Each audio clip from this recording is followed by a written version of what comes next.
പുന്നാര മഹമൂദിൻ പൂമണി മോളുടെ കാനോത്ത് പൂവൊത്ത ഫാത്തിമ സുഹ്റക്കുള്ളിൽ കുഴലൂത്ത്.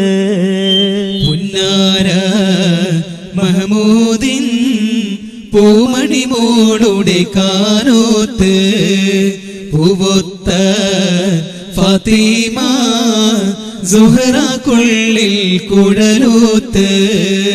കണ്ണാടി കവിളത്ത് ബീവിക്കുണ്ടൊളി മത്താപ്പ് കാനോത്ത് രാവിനായി നീലകാശമേലാപ്പ്. ഫാത്തിമുലംബിയ മുത്ത് മുഹമ്മദിൻ ഫാത്തിമ ബീവിതൻ കാനോത്തിന്നാണ്. ഫാത്തിമുലംബിയ മുത്ത് മുഹമ്മദ് ഫാത്തിമ ബീവി കാനോത്തിന്നാണ്. പുന്നാര മഹമൂദിൻ പൂമണി മോളുടെ കാനോത്ത് പൂവൊത്ത ഫാത്തിമ സുഹ്റക്കുള്ളിൽ കുഴലൂത്ത്. മഹമൂദിൻ പൂമണി മോളുടെ കാനോത്ത് പൂവൊത്ത ഫാത്തിമ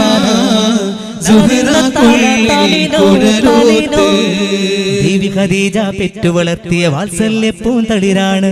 ബീ ഫാത്തിമ കലിപുലിതങ്ങൾ വന്നിണയാകും രാവാണ്.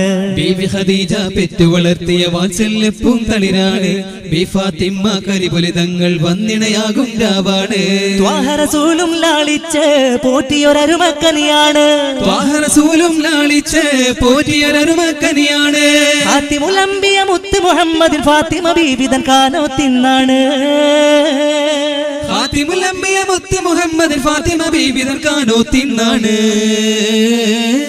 പുന്നാര മഹമൂദിൻ പൂമണി മോളുടെ കാനോത്ത് പൂവൊത്ത ഫാത്തിമ സുഹ്റക്കുള്ളിൽ കുഴലൂത്ത്. മഹമൂദിൻ പൂമണി മോളുടെ കാനോത്ത് പൂവൊത്ത ഫാത്തിമ സുഹ്റക്കുള്ളിൽ കുഴലൂത്ത്. കൊട്ടും പാട്ടും ഒപ്പന പുട്ടും കല്യാണത്തിനു കേട്ടില്ല. കെട്ടും മട്ടും മസിലിപ്പട്ടും ബീ ഫാത്തിമ കന്നില്ല. കൊട്ടും പാട്ടും ഒപ്പന മുട്ടും കല്യാണത്തിന് കേട്ടില്ല. കെട്ടും മട്ടും മസിലിപ്പട്ടും ബീ ഫാത്തിമ കന്നില്ല. കൽവിൽ മുട്ടും തട്ടും അല്ലാതൊന്നും വീട്ടിൽ കണ്ടില്ല. കൽവിൽ മുട്ടും തട്ടും അല്ലാതൊന്നും വീട്ടിൽ കണ്ടില്ല. ഫാത്തിമുലംബിയ മുത്ത് മുഹമ്മദിൻ ഫാത്തിമ ബീവിതൻ കാനോത്തിന്നാണ്. ഫാത്തിമുലംബിയ മുത്ത് മുഹമ്മദ് ഫാത്തിമ ബീവിതൻ കാനോത്തിന്നാണ്.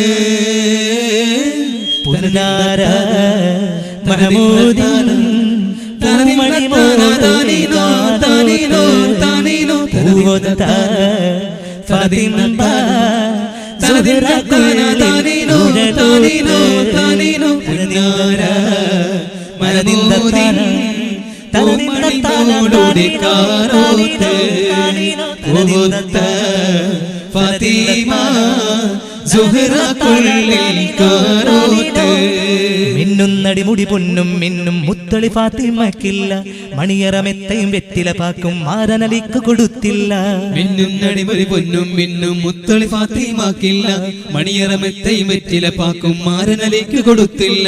മുസ്തഫ നബിയിൽ സ്വന്തം മോൾക്ക് കൊടുക്കാനൊന്നുമേ അന്നില്ല. മുസ്തഫ നബിയിൽ സ്വന്തം മോൾക്ക് കൊടുക്കാനൊന്നും വന്നില്ല. ഫാത്തിമുലംബിയ മുത്ത് മുഹമ്മദിൻ ഫാത്തിമ ബീവിതൻ കാനോത്തിന്നാണ്. ഫാത്തിമുലംബിയ മുത്ത് മുഹമ്മദ് ഫാത്തിമ ബീവിതൻ കാനോത്തിന്നാണ്. പുന്നാര മഹമൂദിൻ പൂമണി മോളുടെ കാനോത്ത് പൂവൊത്ത ഫാത്തിമ സുഹ്റക്കുള്ളിൽ കുഴലൂത്ത്. പുന്നാര മഹമൂദിൻ പൂമണി മോളുടെ കാനോത്ത് പൂവൊത്ത ഫാത്തിമ സുഹ്റക്കുള്ളിൽ കുഴലൂത്ത്. കണ്ണാടി കവിളത്ത് ബീവിക്കുണ്ടൊളി മത്താപ്പ് കാനോത്തേ രാവിനായി നീലാകാശമേലാപ്പ് ഖാതിമുൽ അംബിയ മുത്ത് മുഹമ്മദിൻ ഫാത്തിമ ബീവിതൻ കാനോത്തിന്നാണ് ഖാതിമുൽ അംബിയ മുത്ത് മുഹമ്മദിൻ ഫാത്തിമ ബീവിതൻ കാനോത്തിന്നാണ്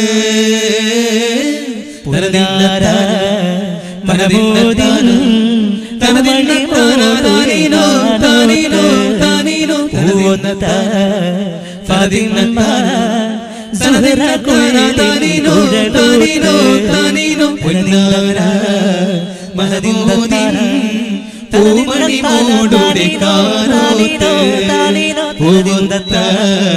ഫാത്തിമ സുഹറ കൊള്ളി കൊടരോത്ത്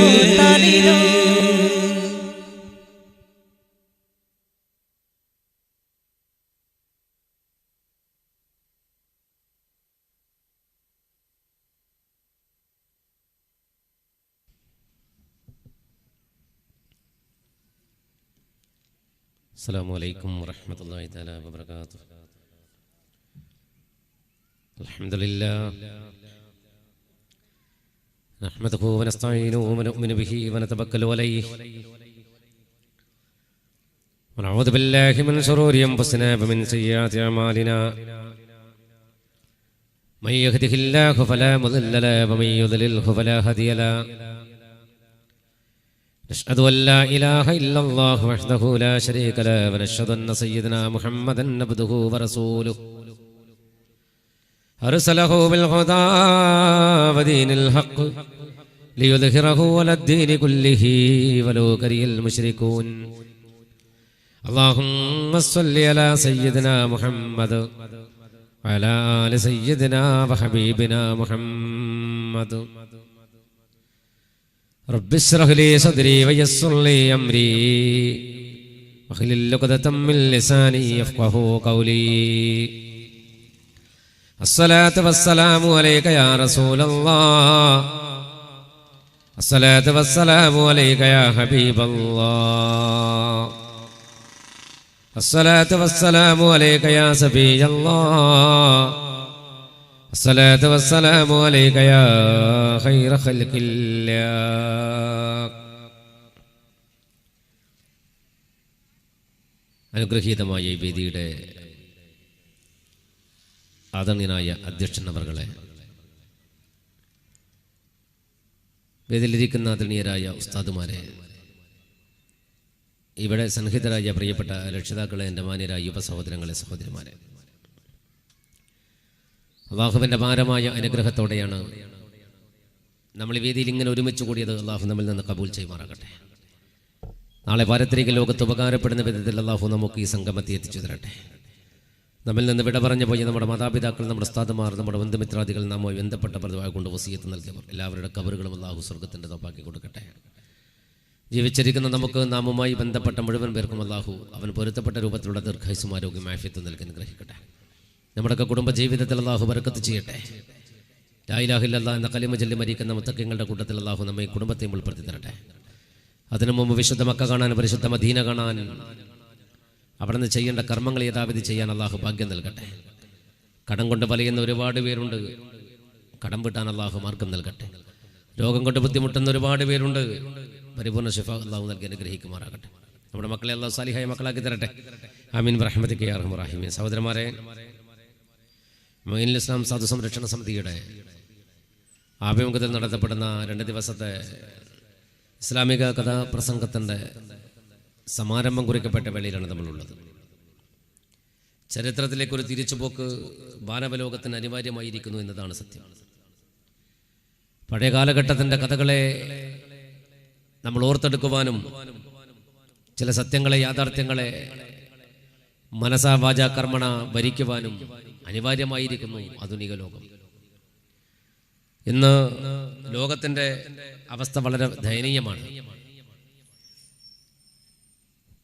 പേരുകൊണ്ട് അഹ്മദ് മുഹമ്മദുമാണെങ്കിലും പ്രവൃത്തി കൊണ്ട് ഞാൻ പറയാൻ ആഗ്രഹിക്കാത്ത ചില പേരുകളിലേക്ക് മാറിയിരിക്കുന്നു മുസ്ലിം സമൂഹം. അതുകൊണ്ട് തന്നെ പ്രിയപ്പെട്ടവരെ, പഴയ കാലഘട്ടത്തിൻ്റെ ചരിത്രങ്ങൾ നമ്മൾ ഈ വർത്തമാന കാലഘട്ടത്തിൽ പറയുന്നത് ചില യാഥാർത്ഥ്യങ്ങളെ പഠിച്ചെടുക്കാനാണ്, മൂല്യങ്ങളെ പഠിച്ചെടുക്കാൻ വേണ്ടിയാണ്.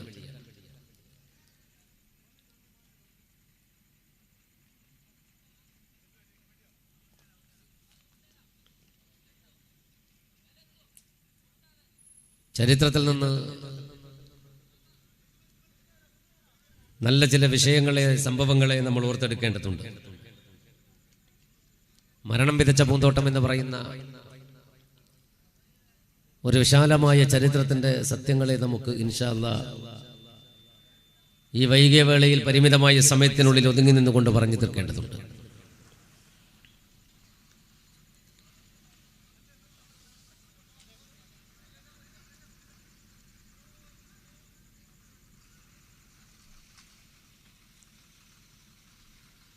ഏതായാലും നിങ്ങളെല്ലാം കൂടെ കുറച്ച് സമയം നോക്കി നിൽക്കുക, അത് പൊട്ടുന്നവരെ നോക്ക്. പൊട്ടിക്കഴിഞ്ഞിട്ട് നമുക്ക് തുടങ്ങാൻ വിചാരിച്ചിട്ട്.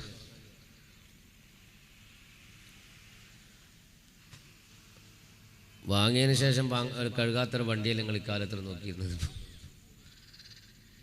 സഹോദരന്മാരെ, ഇൻഷാ അല്ലാഹ് ഒന്ന് പിന്നിലിരിക്കുന്നവർ ഒന്ന് മുന്നിലിരിക്കുന്ന സീറ്റിലേക്ക് മാറിയിരുന്നാൽ, എവിടെയായാലും ഇരിക്കണം എന്നാണ്, പക്ഷെ മുന്നിലിരിക്കുന്നതിൻ്റെ കൂലി പിന്നിലിരിക്കുന്ന കിട്ടൂല. ഒന്ന് മാറിയിരുന്നിട്ട് സദസ്സ് ഒന്ന് ഹൈറാക്കുക. കാരണം ഇടക്ക് ഇങ്ങനെ ഒരു കഷൻ്റെ തല കാണും പോലെ ഉണ്ട് കുറച്ച്. അതൊന്നെല്ലാവരും ഒന്ന് മുമ്പോട്ട് കയറിയിരുന്നാൽ, കസാല എടുക്കണ്ട, അവിടെ തന്നെ ഇരുന്നാൽ മതി. ആ കസാലയിലൊന്ന് മാറിയിരുന്നാൽ മതി.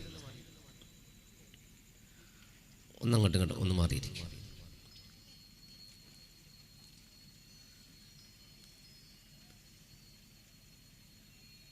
മുന്നോട്ടിരുന്നിട്ട് പിന്നിൽ ഒഴിവായാൽ തിരക്കേടില്ല, പക്ഷെ മുന്നിൽ ഒഴിവാക്കി വെക്കുക എന്ന് പറഞ്ഞാൽ ഒരു സദസ്സിനോട് നമ്മൾ കാണിക്കുന്ന ഏറ്റവും വലിയൊരു അപമര്യാദയാകും.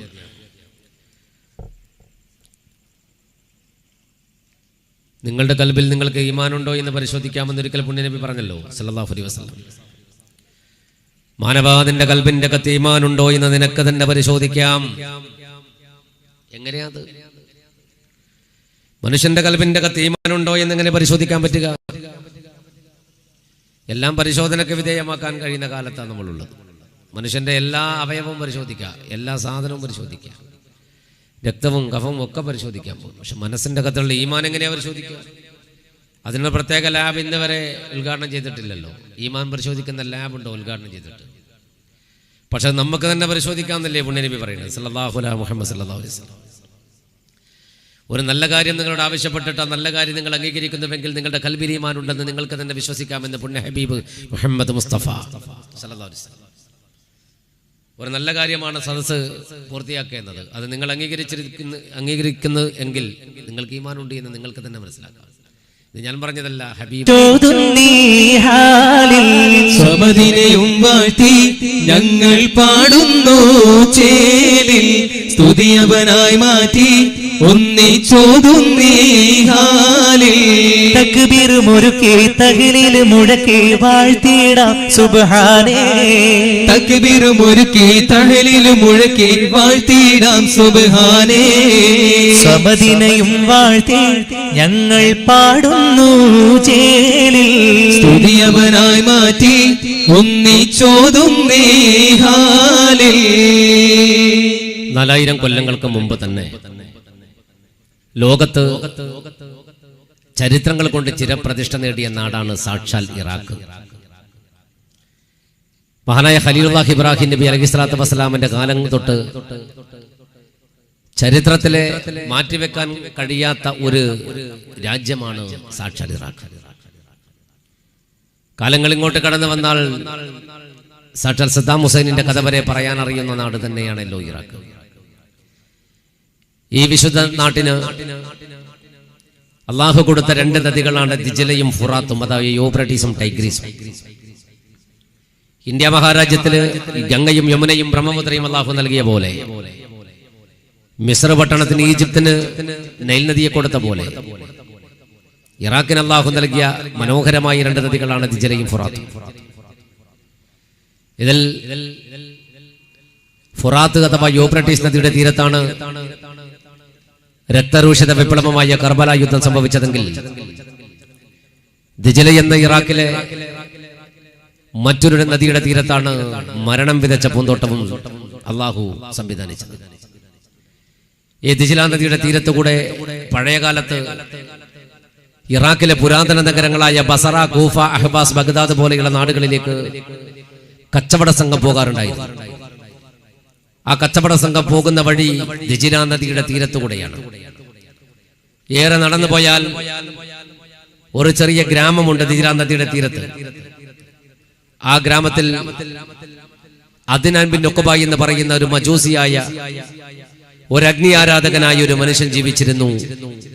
അയാൾക്ക് അതിസുന്ദരിയായ ഒരു പെൺകുട്ടി ഉണ്ടായിരുന്നു. പേര് മലീഹ എന്നാണ്. ചരിതമുറങ്ങും ദിജിലതനോളം കഥ പറയുന്നു ഇവിടമിൽ താളം. ഇത തെളിയുന്നു ഒരു തിരുനാളം നാരി മലീഹ. ചരിതമുറങ്ങും ദിജിലതനോളം കഥ പറയുന്നു ഇവിടമിൽ താളം. ഇത തെളിയുന്നു ഒരു തിരുനാളം നാരി മലീഹ.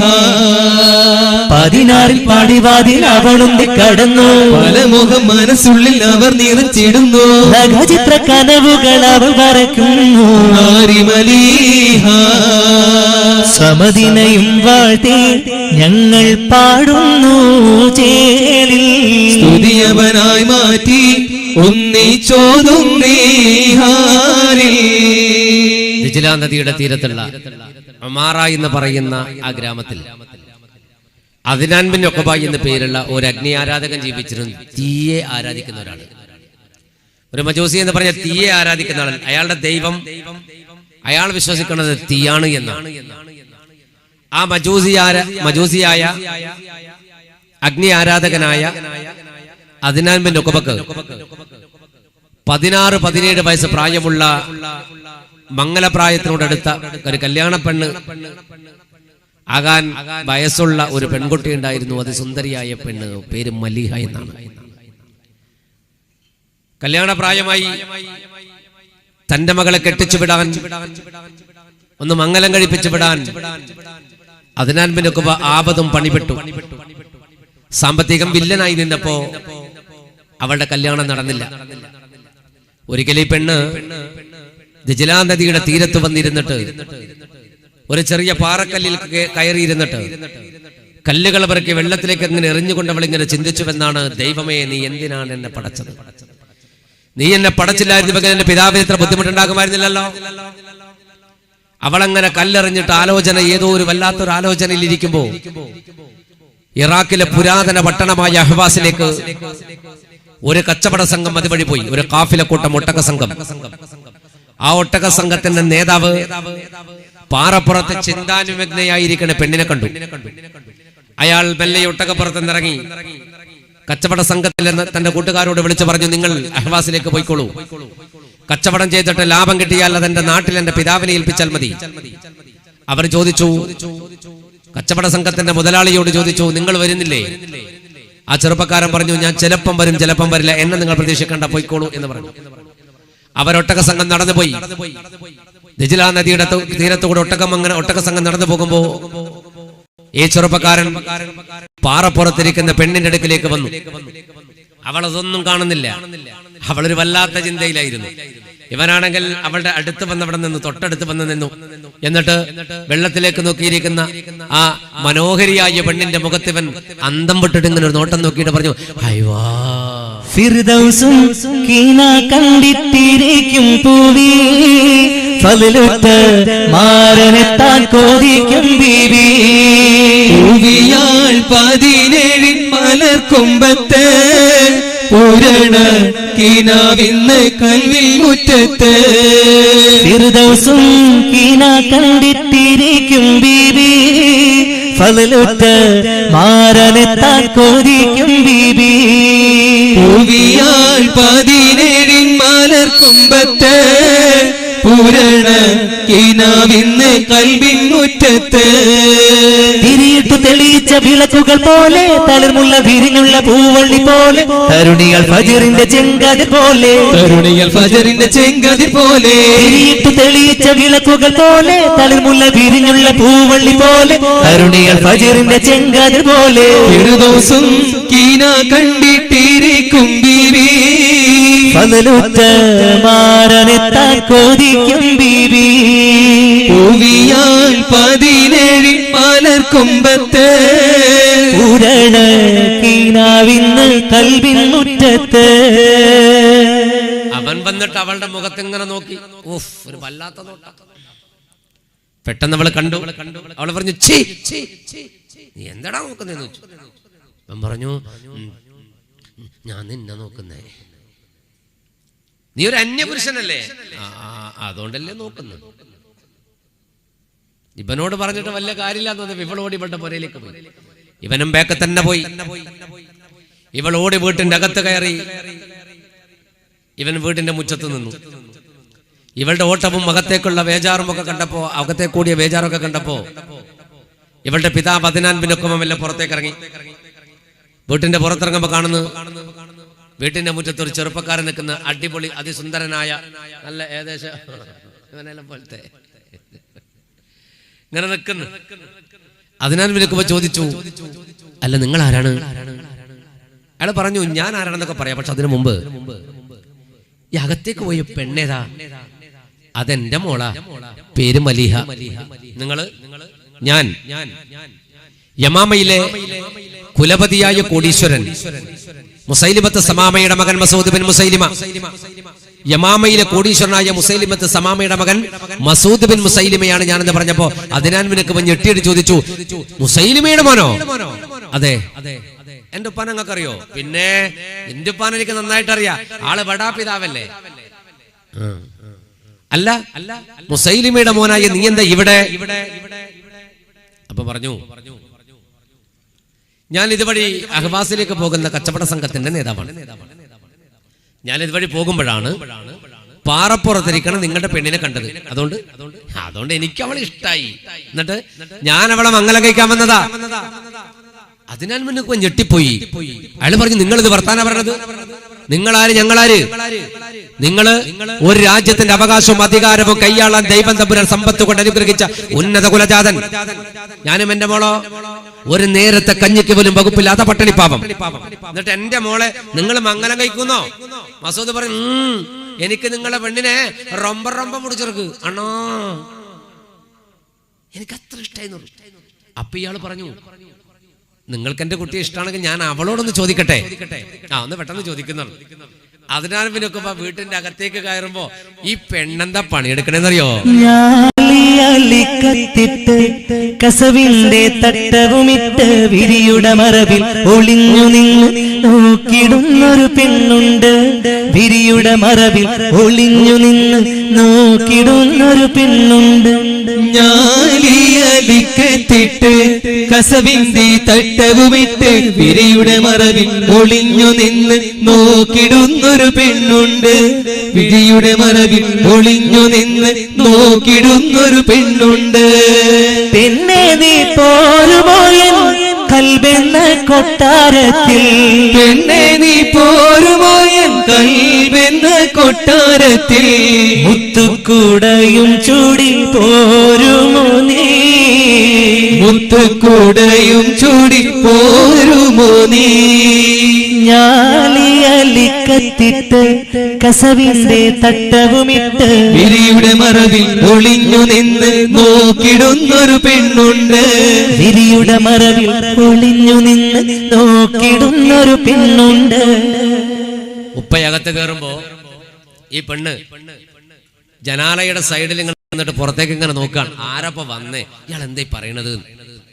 ബാപ്പ അകത്തേക്ക് കയറുന്ന ഇവള് കണ്ടിട്ടില്ല. ഇയാൾ അകത്ത് കയറിയിട്ട് നോക്കുമ്പോ ഇവള് പുറത്തേക്ക് ഇങ്ങനെ നോക്കുന്നുണ്ട്, ഒളിച്ചു നോക്കുന്നുണ്ട്. ഇയാൾ വേക്കെന്ന് വിളിച്ചു, മലിഹ. ഇവള് ഞെട്ടി, ഉപ്പയാ? എന്തേ? അല്ല, ഞാൻ വിചാരിച്ചു പിന്നെ ഉപ്പയാന്ന് നിന്ന്. അപ്പൊ പിന്നെ ഉപ്പ പറഞ്ഞു, പിന്നെ ഉപ്പാനെ കാണുമ്പോ ഉമ്മയാന്ന് വിചാരിക്ക. അല്ല പിന്നെ മോളെ, ആ പുറത്ത് നിൽക്കുന്ന ചെറുപ്പക്കാരനും ഞാനും തമ്മിൽ പറയുന്ന വർത്താനം എന്തെങ്കിലും എന്റെ കുട്ടി കേട്ടോ? ഒന്നും കേട്ടില്ല. ഇല്ലപ്പ, എന്റെ മംഗലത്തിന്റെ കാര്യമാണെങ്കിൽ ഞാൻ ഒന്നും കേട്ടില്ല. അപ്പൊ ഉപ്പൊക്കെ മനസ്സിലായി ഇവള് ഫുള്ള് കേട്ട്. ഉപ്പ പറഞ്ഞ്, അവൻ യമാമയിലെ കോടീശ്വരനായ മുസൈലിമത്ത് സമാമയുടെ ഒരേ ഒരു മകനാണ്, കോടീശ്വരനാണ്. അവന് നിന്നെ ഇഷ്ടപ്പെട്ടു. നിനക്കോ? ഇവളിങ്ങനെ തലതാഴ്ത്തി നിന്ന്. ആ പഴയ കാലത്തെ പെൺകുട്ടികൾ അങ്ങനെയൊക്കെ അങ്ങനെ. ഇപ്പൊ അല്ല, ഇപ്പൊ അങ്ങോട്ട് ഉപ്പാനോട് പറയുന്നു, ഹലോ 18 വയസ്സ് കഴിഞ്ഞിട്ട് എന്നിട്ട് 18 വയസ്സ് കഴിഞ്ഞിട്ട് 10 ദിവസമായല്ല എന്താ നോക്കാത്തേ? ഇവിടെ ഇവള് തലങ്ങനെ താഴ്ത്തി ഉപ്പ പറഞ്ഞു മോള് പറ നിനക്ക് ഇഷ്ടായോ? അപ്പൊ ഇവള് പറഞ്ഞു ഉപ്പക്ക് ഇഷ്ടാണെങ്കിൽ ഉപ്പ പറഞ്ഞു എനിക്ക് ഇഷ്ടായിട്ടില്ല എന്റെ ഉമ്മാനെ കല്യാണം കഴിച്ചു അതിന്റെ അതാവല്ല ഞാൻ അനുഭവിക്കുന്നു നീ കാര്യം പറ. അപ്പൊ ഇവള് പറഞ്ഞു ഇഷ്ടായി. പുറത്തിറക്കിയിട്ട് മൂപ്പര് പറഞ്ഞു എന്റെ പെണ്ണിനെ നിങ്ങൾക്ക് ഇഷ്ടായി, എന്റെ പെണ്ണിനെ നിങ്ങളെയും ഇഷ്ടായി, അങ്ങനെയാണെങ്കിൽ നമ്മൾ എപ്പോഴാ കല്യാണം?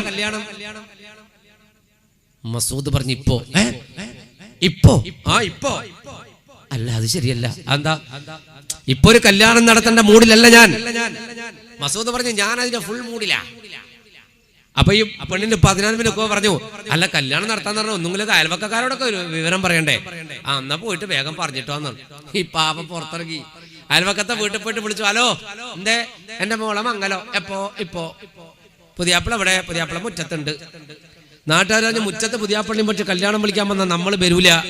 ഇയാള് പറഞ്ഞു നിങ്ങൾ വന്നിട്ടില്ലെങ്കിൽ കല്യാണം നടക്കും, അവൻ അത്ര സ്ട്രോങ്ങില്ല, ഒന്ന് വാ. ഇയാളുടെ ഗതികേട് മനസ്സിലാക്കിയ നാട്ടുകാർ രംഗത്തിറങ്ങി. അന്ന് രാത്രി അഗ്നികുണ്ഡത്തിൽ വിറക് വാരി വലിച്ചിട്ട് കത്തിച്ചക്തി ദേവനെ പ്രസാദിപ്പിച്ച് സ്വന്തം മകൾ മലിഹയെ മുസൈലിമത്ത് സമാപിയുടെ മകൻ മസൂദ് ബിൻ മുസൈലിമക്ക് വരണമല്ലം ചർച്ച കൊടുത്തു.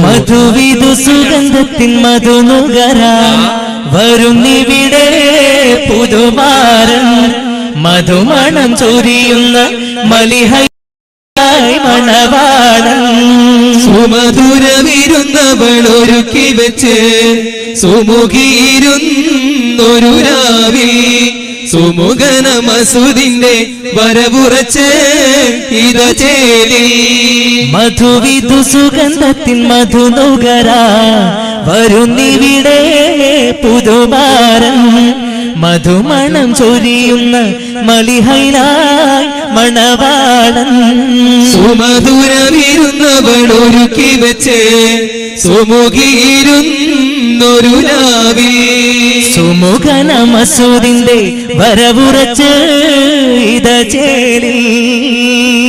അന്ന് രാത്രി അവർ വിശ്വസിക്കുന്ന ദൈവം തീയാണ്.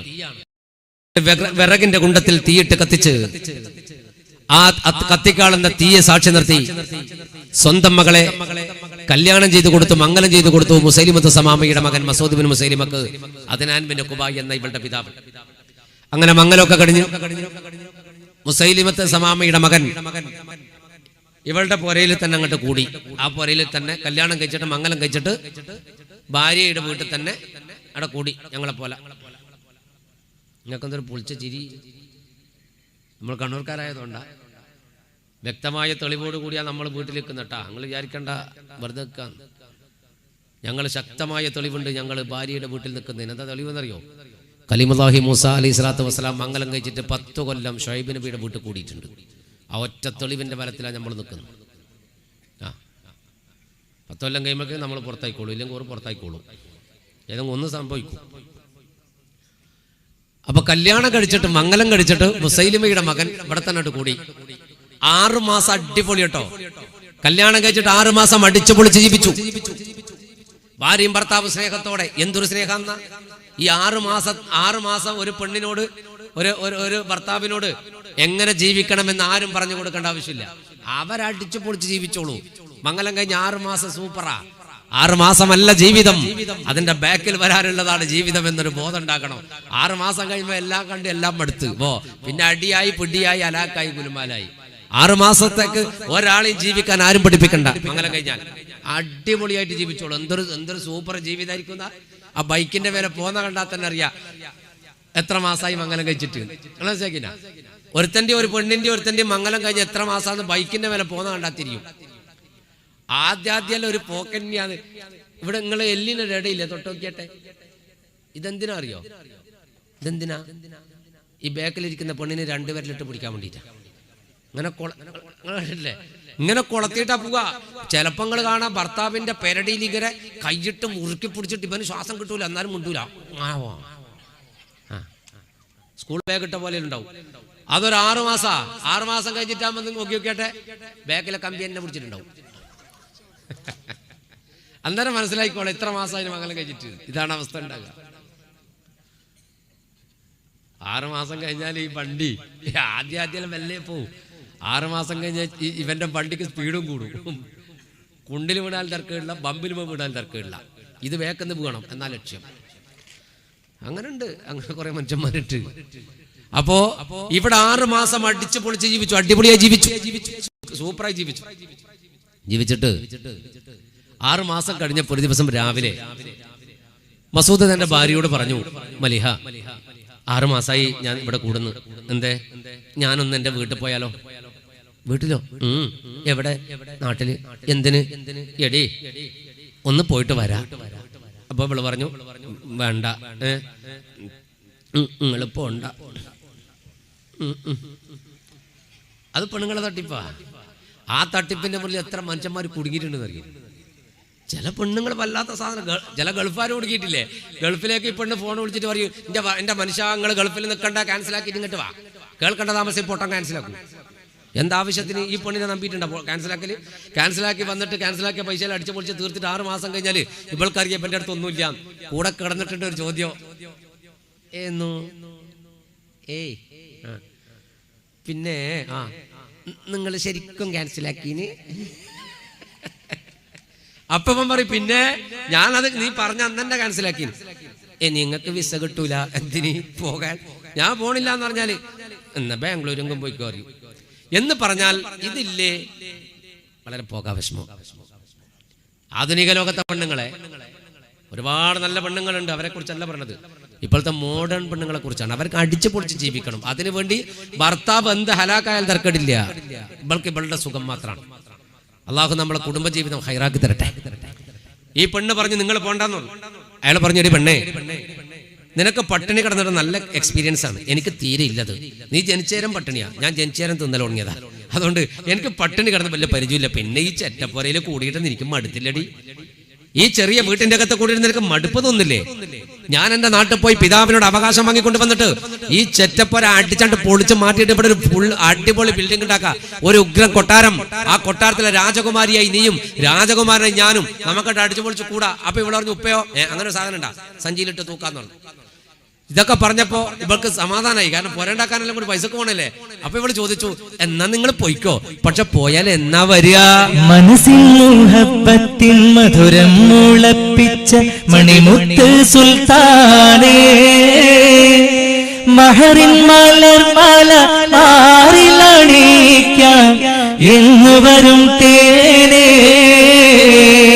മനസ്സിന്റെ മുറ്റത്തൻ മധുരക്കിനാക്കളിൽ മരുകുന്ന രാജാത്തി, മാണിക്യക്കല്ലിന്റെ മാറിൽ മണം കൊള്ളാൻ എത്തും ഞാൻ ഹോജാത്തി. പരിശുദ്ധ കൂടി എന്നുള്ളം തുടിക്കുന്നു, പിരിശക്കടൽ തിര നെഞ്ചിൽ പതയ്ക്കുന്നു. പരിശുദ്ധ കൂടി എന്നുള്ളം തുടിക്കുന്നു, പിരിശക്കടൽ തീര നെഞ്ചിൽ പതിക്കുന്നു. പുതുമപ്പുവാടിയിൽ പുളകങ്ങൾ പെയ്ക്കാൻ പൂവമ്പനെത്തൂലേ, എന്റെ പുന്നാരനെത്തൂലേ. മനസ്സിൽ മുഹബത്തിൻ മധുരം മുളപ്പിച്ച മണിമുത്ത് സുൽത്താനേ, മഹറിൻ മലർമാല മാറിലണിക്കാൻ എന്ന് വരും തേനേ. മനസ്സിന്റെ മുറ്റത്തിൻ മധുരക്കിനാക്കളിൽ മരുകുന്ന രാജാത്തി, മാണിക്യക്കല്ലിന്റെ മാറിൽ മണം കൊള്ളാൻ എത്തും ഞാൻ ഹോജാത്തി. അവള് പറഞ്ഞു, നിങ്ങൾ പോയിക്കോളൂ, പക്ഷെ പോയാൽ എന്നാ നിങ്ങൾ വരിക? ഞാൻ കാത്തിരിക്കും, നിങ്ങൾ എപ്പോഴാ വരിക? ഞാൻ യമാമയിൽ എത്തേണ്ട താമസം, ഞാൻ അവിടെ ഒരു രാത്രി പോലും തങ്ങൂല എന്റെ പെണ്ണെ. എന്റെ പിതാവിനെ കണ്ട് ആവശ്യമുള്ളതൊക്കെ വാങ്ങി അടുത്ത ദിവസം തന്നെ ഞാൻ ഇവിടെ എത്തിക്കോളാം ഒക്കെ പറഞ്ഞ് ഭാര്യയുടെ സ്നേഹവും ഏറ്റുവാങ്ങി ആ മനുഷ്യൻ വീട്ടിന്റെ പുറത്തേക്ക് ഇറങ്ങി. അദ്നാൻ ബിൻ ഉഖബ എന്ന ഇവളുടെ പിതാവ് അഗ്നികുണ്ഡത്തിൽ 2 കഷ്ണം വിറകിട്ട് കത്തിച്ചിട്ട് അഗ്നിദേവനോട് ദുആ ചെയ്തു, ദൈവമേ, എന്റെ പുതിയാപ്പിള പോവാണ്, ഒരിടങ്ങേറും കൂടാണ്ട് ഇങ്ങോട്ട് തന്നെ എത്തിക്കണേന്ന് പറഞ്ഞു. മൂപ്പര് ദുആയിരുന്നു. ഇവൻ ഇറങ്ങി അങ്ങോട്ട് പോയി. ദിജ്ലാ നദിയുടെ തീരത്തു കൂടെ യമാമയെ ലക്ഷ്യീകരിച്ചുകൊണ്ടാണ് മുസൈലിമിയുടെ മകൻ പോകുന്നത്. ദജല ഇറാഖിലാണ്, യമാമയോ സൗദി അറേബ്യയിലെ റിയാദിന്റെ ഭാഗമാണ് പഴയ യമാമ. ആ ഭാഗത്തേക്കാണ് ഇവൻ സഞ്ചരിക്കുന്നത്. ഒട്ടകമില്ല, കുതിരയില്ല, നടത്താണ്. അവൻ ഒരു കാര്യം ഉറപ്പുണ്ട്, വഴിവെക്കലിൽ ആരെങ്കിലും സുഹൃത്തുക്കളെ കാണും, അവരുടെ കൂടെ പോകാം, അവരുടെ ഒട്ടകമോ കുതിരയോ നമുക്ക് ഉപയോഗിക്കാം. കാരണം ഇവൻ വിശാലമായ ഒരു കച്ചവട സംഘത്തിന്റെ അനിശ്ചിതനായ ഒരു അമരക്കാരനാണ്. അതുകൊണ്ട് എല്ലാവർക്കും ഇവനെ അറിയാം, മുസൈലിമയുടെ മകനെ. പക്ഷെ തൽക്കാലം അവൻ പ്രതീക്ഷിച്ചവരെ ആരെയും കണ്ടില്ല. അങ്ങനെ ദിജ്ലാ നദിയുടെ തീരത്തുകൂടെ ഇവനങ്ങനെ നടക്കുമ്പോൾ അഹ്വാസിൽ നിന്ന് കച്ചവടം കഴിഞ്ഞിട്ട് ബഗ്ദാദിലേക്ക് തിരിച്ചു പോകുന്ന ഒരു കച്ചവട സംഘം ഇവനെ കണ്ടു. പുഴക്കരയിലൂടെ നടന്ന് കുനിഞ്ഞ് വെയിലത്ത് ഇങ്ങനെ നടന്നു പോകുന്ന മുസൈലിമയുടെ മകനെ കണ്ടപ്പോ ഒട്ടകപ്പുറത്തിരിക്കുന്ന ഒരു ചെറുപ്പക്കാരൻ കൂട്ടുകാരോട് പറഞ്ഞുടാ, അത് നമ്മളെ മസൂദ് അല്ലേ പോണത്? ഏത് മസൂദ്? യമാമയിലെ മുസൈലിമയുടെ മോനെ, അവനാണ് പോണത്.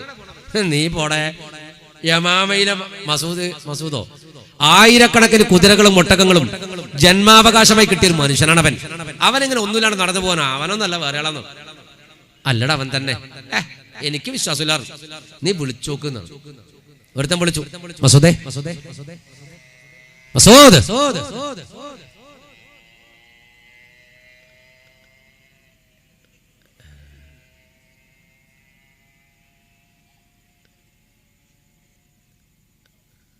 സ്കൂട്ടറോ ആംബുലൻസോ രണ്ടോ അല്ലേ? മസൂദിനെ വിളിച്ചു. മസൂദിന്റെ പേര് കേട്ടപ്പോൾ മസൂദ് തിരിഞ്ഞു നോക്കിയിട്ട് ആളെ തിരിയാത്തപ്പം കുറച്ചുകൂടി കേട്ട് വന്നു. കുറച്ചുകൂടി അടുത്ത് വന്നിട്ട് ഇങ്ങനെ, അത് ശരി, എടാ ഞാൻ ശ്രദ്ധിച്ചില്ലട്ടാ. അല്ല, നിങ്ങൾ എങ്ങോട്ടാ? അവര് പറഞ്ഞു അത് കേട്ടെ. മസൂദ് എങ്ങോട്ടാ? ഞാൻ യമാമയിലേക്കാണ്. അല്ല മസൂദ്, എന്തിനാ 6 മാസമായല്ലോ കച്ചവട സംഘത്തിനൊന്നും കാണുന്നില്ലല്ലോ, കച്ചവട ചന്തയിലും നീ ഇല്ലല്ലോ, നീ ഇപ്പൊ എവിടെയാടോ? മസൂദ് പറഞ്ഞു, ഒരു 6 മാസമായി ഞാൻ വിട്ടു നിൽക്കുന്നത്. എന്തേ, സുഖമില്ലേ? അല്ലടോ, ഞാനൊരു മംഗലം കഴിച്ചു. മംഗലം കഴിക്കാനാ? അതെവിടെ അടുത്താ. എന്തുണ്ട്? ഒന്ന് കഴിഞ്ഞിട്ട് പിന്നെയും കഴിക്കണം തോന്നിയാൽ ഒന്നാമത്തെ പെണ്ണിന്റെ സ്വഭാവം നിൽക്കണ്ടേ? അത് എത്ര നന്നാലും നമ്മൾ അങ്ങനെ പറയും. അവര് പറഞ്ഞു, മസൂദ് ഒരു കാര്യം ചെയ്യും, നീ അമ്മാമയിലേക്കല്ലേ, ഞങ്ങൾ കുറച്ചു ദിവസം കഴിഞ്ഞ് അമ്മാമയിലേക്ക് പോകുന്നുണ്ട്, ഏതായാലും ഞങ്ങളുടെ കൂടെ കൂടിക്കോ. അത് വേണ്ടടാ, എനിക്ക് പെട്ടെന്ന് അമ്മാമയിൽ പോകണം. നീ വാട മസൂദേ, ഇങ്ങനെ നടന്നിട്ട് എത്രയും പോവാ, വാ ഇങ്ങോട്ട് വാ. അല്ല അത് വേണ്ടടാ, ഞാൻ പോവാ. കുറെ ആൾ ഇറങ്ങി വന്നു ഒട്ടകപ്പുറത്തുനിന്ന്. നീ വാ മസൂദേ, നീ കൂടെ ഉണ്ടായ രസാണ്. പിടിച്ച് വലിച്ചവനെ കൊണ്ടുപോയി ഒട്ടകത്തിന്റെ പുറത്ത് കയറ്റി. ഇവനോ ആടിപ്പാടി യാത്ര തിരിച്ചു നേരെ ബഗ്ദാദിലേക്ക്. പൂക്കൾ വിരിഞ്ഞല്ലോ, മറന്നുവല്ലോ, രാജ്യങ്ങൾ ചുറ്റാനും പകലാടാനും മാരൻ മസൂദെന്ന് ഇറങ്ങിയല്ലോ. ഊതി പെരുത്തല്ലോ, പൂക്കൾ വിരിഞ്ഞല്ലോ, പൊന്നും മലിഹയെ മറന്നുവല്ലോ, രാജ്യങ്ങൾ ചുറ്റാനും പകലാടാനും മാരൻ മസൂദെന്ന് ഇറങ്ങിയല്ലോ. ഉറവിടം കാണുവാൻ അവർ കൂട്ടം കൂടിക്കൊണ്ടവരെന്ന് തിരിച്ചുവല്ലോ. കണ്ടപ്പോൾ അവർക്കുള്ളിൽ ഒന്നിച്ചു ഒരു പൊതി സത്യയാരവ് കാണാൻ തുനിഞ്ഞുവല്ലോ. ഉറവിടം കാണുവാൻ അവർ കൂട്ടം കൂടിക്കൊണ്ടവരെന്ന് തിരിച്ചുവല്ലോ. കണ്ടപ്പോൾ അവർക്കുള്ളിൽ ഒന്നിച്ചു ഒരു പൊതി സത്യയാരവ് കാണാൻ തുനിഞ്ഞുവല്ലോ.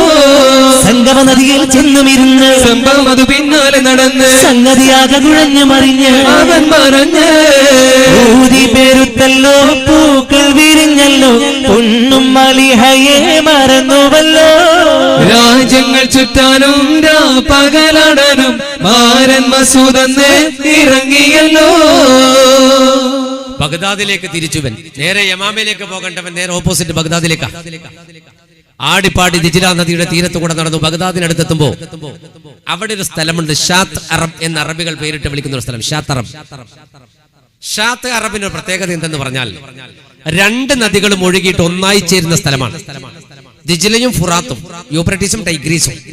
ഈ 2 നദികൾ 2 ഭാഗത്തു നിന്ന് ഒഴുകി വന്നിട്ട് ഒന്നായി ചേരുന്ന സ്ഥലം അഴിമുഖം എന്ന് പറയും. 2 പുഴയും ചേരുന്ന സ്ഥലം സംഗമം. അവിടെ എത്തിയപ്പോ മസൂദ് ഇവരോട് പറഞ്ഞു, എന്ത് രസാണ് ഇത് കാണാനല്ലേ, ഒരു ഭാഗത്ത് ദിജ്ല, മറുഭാഗത്ത് ഫുറാത്ത്, ഒഴുകി ഒന്നായി ചേരുന്ന സ്ഥലം. നമുക്ക് ഇവിടെ ഇറങ്ങിയിട്ടൊന്ന് കുളിച്ചാലോ?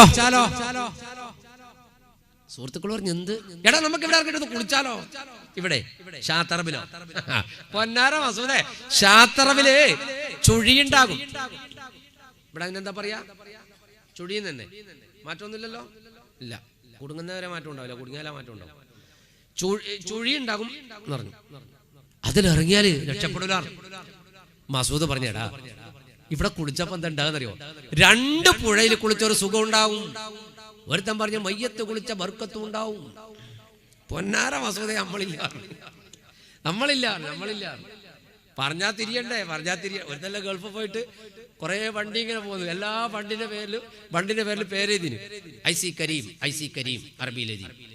ഇവൻ കൂടെ ചങ്ങായിയോട് ചോദിച്ച്, ഈ IC കരീം വലിയ മുതലാളിയാണല്ലേ, എന്താ എത്ര വണ്ടി അയാൾക്ക്? ഒരുത്തൻ പറഞ്ഞ അങ്ങനത്തെ ഞാൻ കുറെ കാലമായി ഇപ്പോൾ ഗൾഫിൽ IC കരീമിന്റെ മുതലാളിനെ കേട്ടില്ല. നോക്കുമ്പോൾ എന്താ IC കരീമല്ല, ഐസ്ക്രീമിന്റെ വണ്ടി അങ്ങനെ പോകുന്നു. ഇവൻ വിചാരിച്ച IC കരീമാണ്. പറഞ്ഞാൽ തിരിയണ്ടേ? ഇവൻ ഇന്നലെ വന്നിനി, ഓനിക്കാ സംഭവം. അപ്പോ ഇവനോട് പറഞ്ഞിട്ട് ഇവനെ തിരിയണ്ടേ? ഇവൻ പറഞ്ഞേട്ടാ നമുക്ക് ഇറങ്ങിയിട്ട് കുളിക്കാം. അവര് പറഞ്ഞു നമ്മളില്ല. മസൂദ് പറഞ്ഞ ഒരു കാര്യം ചെയ്യാം, ഞാൻ ഇറങ്ങിയിട്ടാണ് കുളിക്കാം. എന്നിട്ട് എനിക്കൊന്നും പറ്റുന്നില്ലെങ്കിൽ നിങ്ങൾ ഇറങ്ങോ. പറ്റിയാലോ? പറ്റാന്നല്ലാണ്ട് ഒരു മാർഗമില്ല. ഇവൻ വലിയാളെ മാതിരി എല്ലാം കംപ്ലീറ്റ് അയച്ചു വെച്ചിട്ട് ഇറങ്ങി. ഷാത്തെ അറബിൽ ഇറങ്ങിയിട്ട് അങ്ങോട്ട് കുളി, ഇങ്ങോട്ട് നീന്തല്, 4 ഭാഗം നീന്തി കുളിക്കാൻ തുടങ്ങി. ഇടക്കിടക്ക് ഇവൻ വിളിച്ചു പറഞ്ഞാ, നിങ്ങൾ പറഞ്ഞ പ്രശ്നമൊന്നുമില്ലടാ, ഒന്ന് ഇറങ്ങ്. ഒരുത്തൻ പറഞ്ഞു, പൊന്നാര മസൂദ് 5 മിനിറ്റ് കഴിയിട്ട് പറഞ്ഞു. 5 മിനിറ്റ് കഴിഞ്ഞപ്പോ മസൂദ് പറഞ്ഞു, ഒന്നുമില്ലടാ, ഞാൻ എത്ര സമയം വെള്ളത്തിൽ ഇറങ്ങി വാ. 2 മിനിറ്റ് കഴിയട്ടെ മസൂദ് പറഞ്ഞു. 2 മിനിറ്റ് കഴിഞ്ഞപ്പോ മസൂദ് പറഞ്ഞു, എടാ നിങ്ങൾ വിചാരിക്കണ ചുഴിയൊന്നും ഇതിനകത്തില്ല, ഒന്ന് ഇറങ്ങി പാടോ. അപ്പൊ കൊറേയാൾക്ക് ഇറങ്ങണമെന്നുണ്ട്, കൊറേയാൾക്ക് ഇറങ്ങണ്ടെന്നുണ്ട്. അവർ അങ്കാരപ്പിൽ നിൽക്കുമല്ലോ, എന്താ വേണ്ട ചെയ്യണ്ട് തിരിയാണ്ട് ഒരു വല്ലാത്ത നിർത്തുണ്ടല്ല, എന്താ ഇറങ്ങാ വേണ്ട ഇറങ്ങാൻ അങ്ങനെ നിർത്തുണ്ട്. അങ്ങോട്ടില്ല നിങ്ങള് ഇലക്ട്രിക് ഓഫീസിൽ ബില്ലടക്കാൻ പോയിട്ടല്ല, കറണ്ടിന്റെ പൈസ ഇതിൻ്റെ ഉള്ളിലോട്ട് കൊടുത്ത്, കൗണ്ടറിന്റെ ഉള്ളിലോട്ട് കൊടുത്ത്, ഇങ്ങനെ ക്യാഷർ വാങ്ങാൻ വരുമ്പോ പൈസ കൊടുക്കാണ്ട് ബാക്കോട്ട് വലിച്ചു. ക്യാഷർ കൈയെടുത്തപ്പോ പിന്നെയും കാണിച്ചു കൊടുത്തു. വാങ്ങാൻ പോകുമ്പോൾ കൊടുത്തില്ല, അങ്ങോട്ടും ഇങ്ങോട്ടാക്കി ഇങ്ങനെ. അപ്പൊ ക്യാഷർ ചോദിച്ചു, നീ എന്താടാ പഹയ, നേരം പോലത്തെ എത്ര ആൾ കറണ്ടിന്റെ പൈസ അടിച്ചിട്ട് പോയി, നീ എന്താ മനുഷ്യരെ കളിപ്പിക്കുന്നത്, കാണിച്ചു തരുന്നു ഇങ്ങനെ. ഇവൻ പറഞ്ഞു, നീ മിണ്ടരുത്, ഒരാഴ്ചയായി നമ്മളെ പേർക്ക് കറണ്ട് പോകുന്നു. പൈസ അങ്ങനെ തരും, വേണമെങ്കിൽ വാങ്ങിയാൽ മതി, ഇല്ലെങ്കിൽ ആദ്യം അത് നന്നാക്കുന്നിട്ട് ഇത് നന്നാക്കാറ്. അപ്പൊ ഇറങ്ങണോ വേണ്ടെന്ന് വെച്ചാൽ നിർത്തണ്ടല്ലോ. അങ്ങനെ നിൽക്കുമ്പോ പെട്ടെന്ന് അവരൊരു കാഴ്ച കണ്ടു. അതിശക്തമായൊരു ചുഴിയിൽപ്പെട്ടിട്ട് മസൂദ് പിന്നെ മസൂദിനെ കാണുന്നില്ല. അവരിങ്ങനെ നോക്കുമ്പോൾ കുറച്ചപ്പുറത്ത് ഒരുത്തൻ പറഞ്ഞ് എന്നെ പിടിക്കാൻ പുതിയില്ലാഞ്ഞിട്ടല്ല, പക്ഷെ ഞാൻ നിന്നെ പിടിക്കാൻ ഇറങ്ങിയാൽ ഇവരെന്നെ പിടിക്കൂല. പിന്നെ എന്തിനാ ജമാഅത്തായിട്ട് വലിക്കുന്നു? സിംഗിൾ അടിച്ചോർ. ഇപ്പൊ എല്ലാരും ജമാഅത്തിന്റെ ആളാണ്, എല്ലാരും ജമാഅത്താണ്. ഒരു പെണ്ണി മാമ എന്നിട്ട് അടുത്തേകൾ അല്ലേ, ഇവൻ നിന്നവൾ തന്നെ. അതിന്റെ ബാക്കിലാ രസം, ഓളെയല്ല കാണേണ്ടത്. അതിന്റെ ബാക്കിൽ കയ്യെട്ടാന്ന് തന്നെയാ കണ്ടത്. ഒരുത്തൻ കയ്യെട്ടിയിൽ ഇവിടെ, വേറൊരുത്തൻ താലി, ഒരുത്തൻ ഇതേടിയ കെട്ടേണ്ടത് തിരിയാട്ടിക്കര്. കുറെ മനുഷ്യന്മാര് കുതിരത്ത് അടച്ച തമ്പുരാനെ. അപ്പൊ നീ പോയിക്കൊന്നു. മസൂദ് മുങ്ങി. ഷാത്തെ അറബ് എന്ന വെള്ളത്തിന്റെ കഥ ഈ ചുഴിയിൽ കുടുങ്ങി മസൂദ് മുങ്ങി. പിന്നെ പൊങ്ങിയില്ല. മണിക്കൂറുകൾ അവർ കാത്തിരുന്നിട്ട് മസൂദ് പൊങ്ങിയില്ല. വിവരം യമാമയിൽ അറിയിച്ചു. യമാമയിലെ മുസൈലിമത്തു സമാമ തന്റെ മകനെ തേടിയിട്ട് ഇറാഖിന്റെ മണ്ണിലേക്ക് ദിവസങ്ങൾക്കുള്ളിലെത്തി. ഷാത്തെ അറബ് സംഗമ നദിക്കകത്ത് മുങ്ങിപ്പോയ മകന്റെ ജഡം തേടി മുസൈലിമ എന്ന് പറയുന്ന മസൂദിന്റെ പിതാവ് ദിജ്ലയുടെയും യൂഫ്രട്ടീസിന്റെയും കരകളിൽ മാറി മാറി പരതി. ഒരുപാട് ദിവസങ്ങൾക്ക് ശേഷം ഷാത്തെ അറബിൽ മുങ്ങിയ മസൂദിന്റെ ജഡം അതിന് മറ്റൊരു ഭാഗത്ത് ജീർണിച്ച് ശവശരീരമായിട്ട് പൊങ്ങിയപ്പോൾ സ്വന്തം മകന്റെ ശവശരീരം വാരിയെടുത്ത് ഈന്തപ്പറയുടെ ഓലക്കകത്ത് പൊതിഞ്ഞു കെട്ടിയിട്ട് മുസൈലിമത്തു സമാമ യമാമയിലേക്ക് യാത്ര തിരിക്കുമ്പോൾ ഇവിടെ ഉമാറയിലെ ഒരു കൊച്ചു വീട്ടിന്റെ അകത്ത് ഒരു പാവം പെൺകുട്ടി കാത്തിരിക്കുന്നുണ്ടായിരുന്നു. തന്റെ ഭർത്താവ് ഇന്ന് വരും, അല്ലെങ്കിൽ നാളെ വരും, അല്ലെങ്കിൽ മറ്റന്നാൾ തീർച്ചയായും വരുമെന്ന പ്രതീക്ഷയോടെ കണ്ണീർ വാർത്തോ പരിതാപത്താൽ തൻ കഥയുമോർത്തോ പലരോടും ചോദ്യങ്ങളും ഓതിർത്തോ പതിവുള്ള മറുപടിയും മടുത്തു. പലതും പറഞ്ഞവൾ കണ്ണീർ വാർത്തു, പരിതാപത്താൽ തൻ കഥയുമോർത്തു. പലരോടും ചോദ്യങ്ങളും ഉതിർത്തു, പതിവുള്ള മറുപടിയും മടുത്തു. ദിജിലാക്കരയിലായി ചെന്നിരുന്ന് ദിനമെന്നിയ പെണ്ണ് തീർത്തിടുന്ന. ദിജിലാക്കരയിലായി ചെന്നിരുന്ന് ദിനമെണ്ണിയ പെണ്ണ് തീർത്തിടുന്ന. വരുമോ എന്മാരനി ബീവിക്കൊള്ളേ, ബത്തനും തടവി ഇരുന്നു മെല്ലെ. പലതും പറഞ്ഞവൾ കണ്ണീർ വാർത്തു, പരിതാപത്താൽ തൻ കഥയുമോർത്തു. പലരോടും ചോദ്യങ്ങളും ഉതിർത്തു, പതിവുള്ള മറുപടിയും മടുത്തു. 6 മാസത്തെ ജീവിതം തന്റെ ഭർത്താവിനോട് കൂടെ ജീവിച്ച് കൊതി തീർന്നിട്ടില്ലാത്ത പാവം പെണ്ണ് ദിവസങ്ങൾ കഴിഞ്ഞപ്പോൾ തന്റെ ഭർത്താവ് വരുമെന്ന പ്രതീക്ഷ കൈവിട്ടില്ല. അവൾ അറിയില്ല ഷാത്തറബ് സംഗമ നദിയിൽ തന്റെ ഭർത്താവ് മുങ്ങി മരിച്ച വിവരം. അവൾ ഇപ്പോൾ ഒരു സത്യം മനസ്സിലാക്കിയിട്ടുണ്ട്. 6 മാസത്തെ ഭർത്താവിനോടൊത്തുള്ള ജീവിതത്തിൽ അവൾ ഗർഭിണിയാണ് എന്ന്.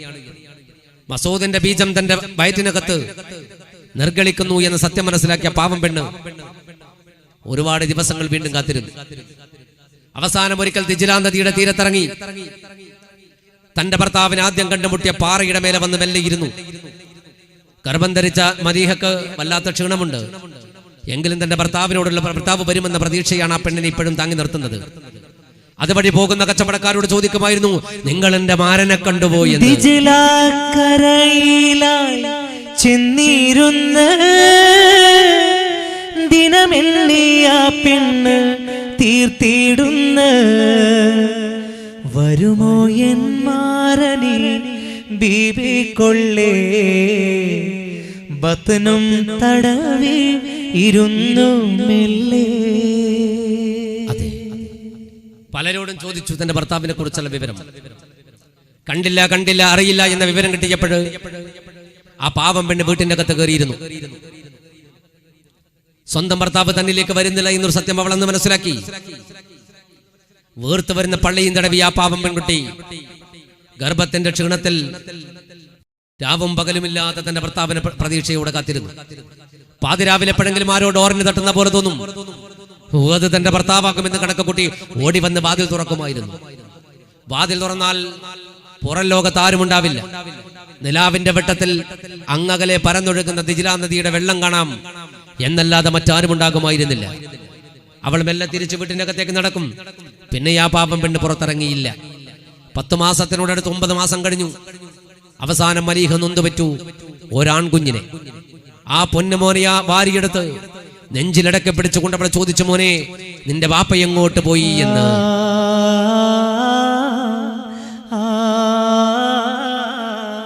മകനോടെന്ത് ചോദിച്ചാലും മകൻ ചിരിക്കുമായിരുന്നു.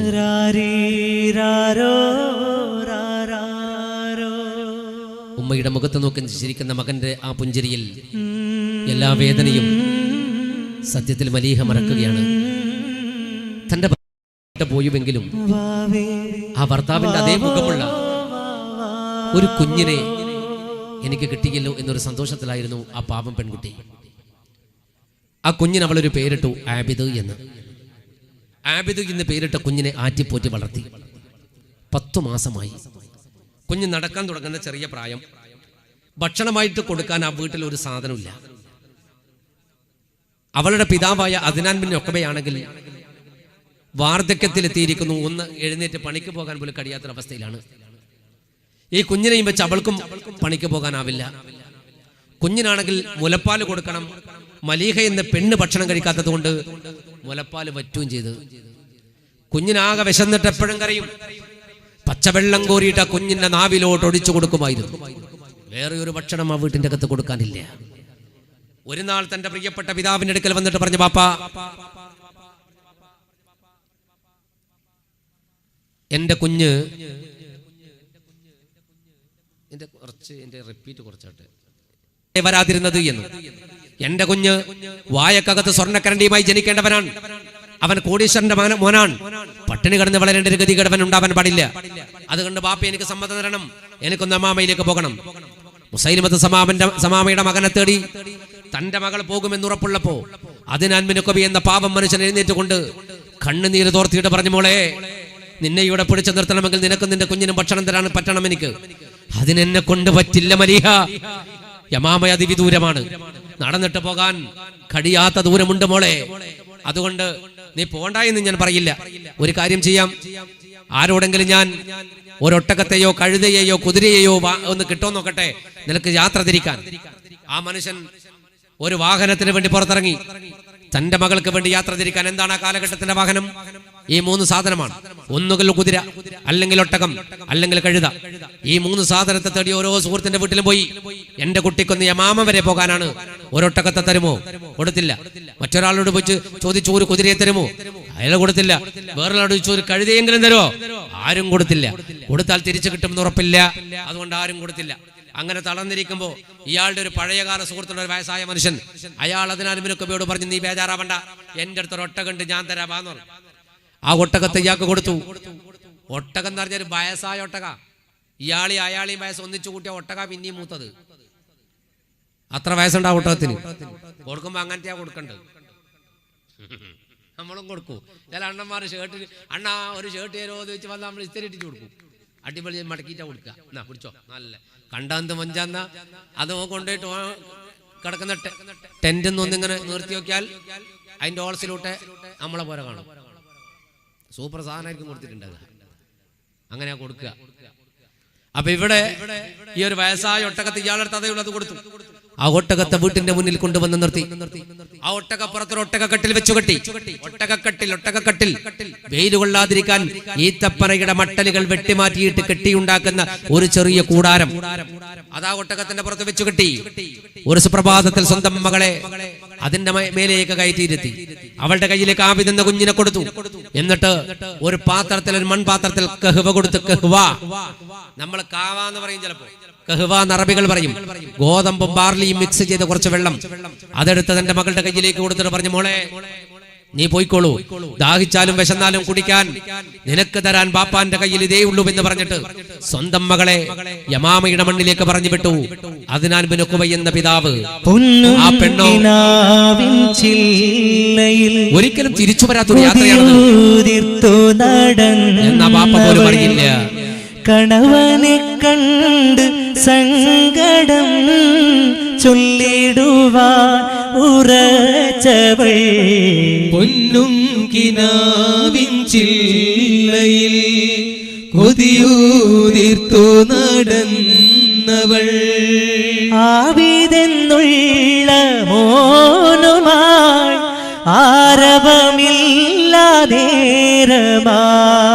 ആവിതെന്നുള്ള മോനുമായി ആരവമില്ലാതേരമായി ആദി പെരുത്ത കൽബുമായി ആവതില്ല നടക്കയായി പൊന്നും കിനാവിൻ ചില്ലയിൽ കൊതിയൂതിർത്തു നടന്നവൾ കണവനെ കണ്ട് സങ്കടം ചൊല്ലിടുവാൻ ഉറച്ചവൾ പൊന്നും കിനാവിൻ ചില്ലയിൽ കൊതിയൂതിർത്തു നടന്നവൾ.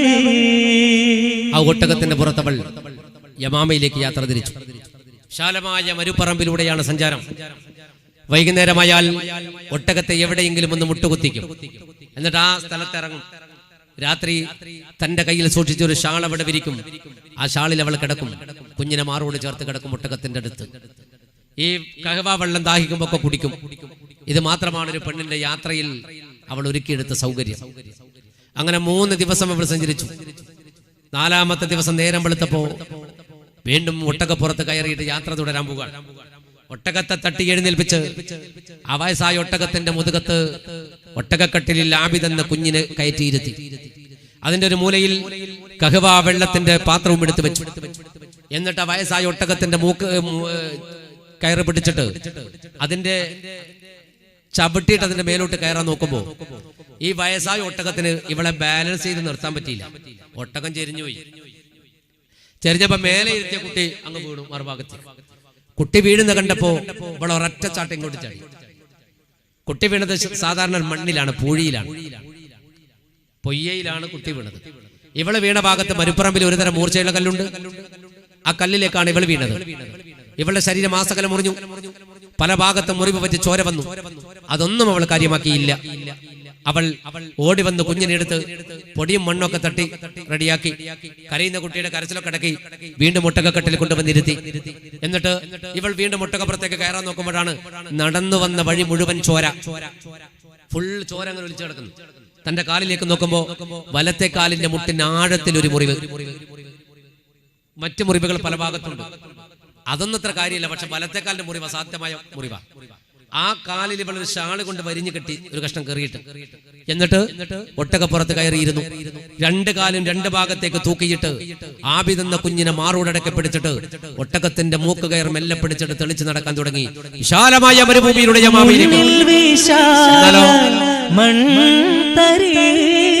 ആ പെണ്ണ് ഗതികെട്ട്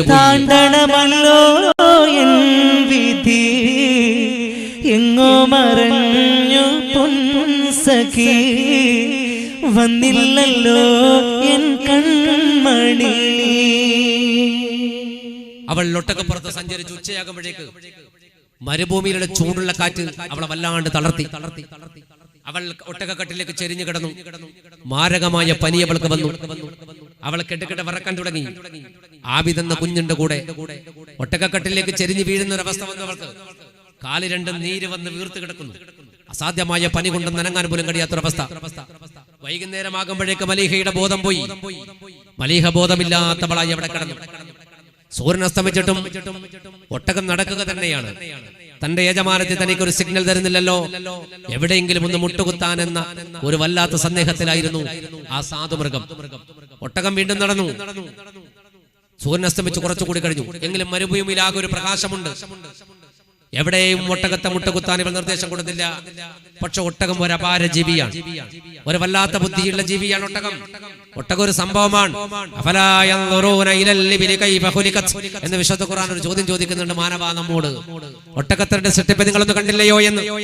ഒട്ടകം ഒരു സംഭവമാണ്. ഒട്ടകം കാണുമ്പോ ഒരു സാധു മമ്മാലിയൊക്കെ പോലെ ഇങ്ങനെ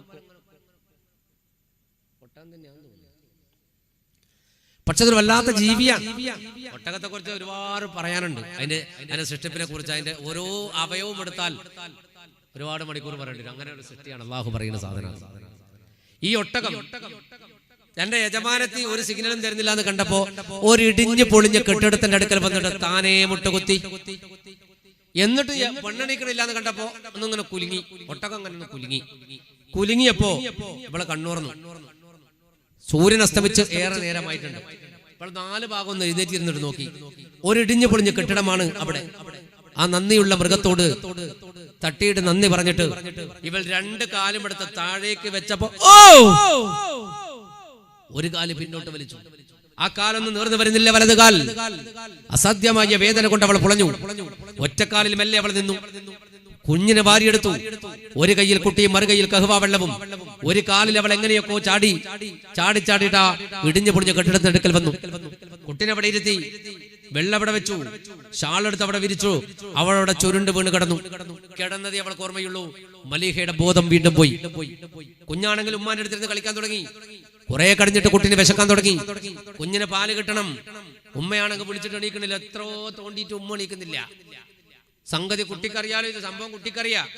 കുട്ടി തന്നെ റീചാർജ് ചെയ്തു. കുട്ടി തന്നെ ചാർജാക്കി. കുട്ടിയുടെ ഉമ്മാനെ നെഞ്ചത്ത് കിടന്നുറങ്ങി.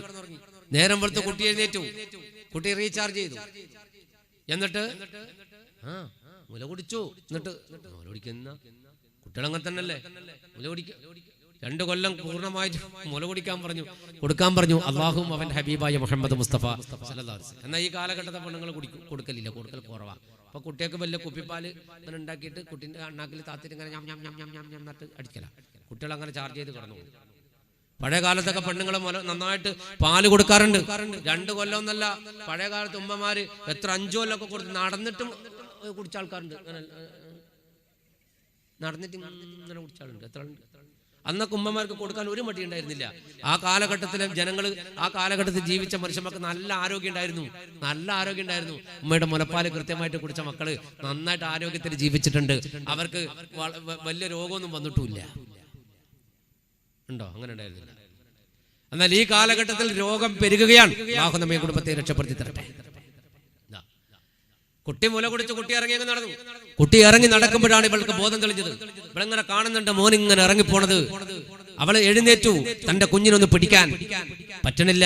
അവിടെ തന്നെ വീണു. അവൾ വാവിട്ട് നിലവിളിച്ച് വിളിച്ചു പറഞ്ഞു, മോനെ പോകല്ല, മരുഭൂമിയാണ്, അപകടമുണ്ടാകും, നീ ഇങ്ങോട്ട് വാ.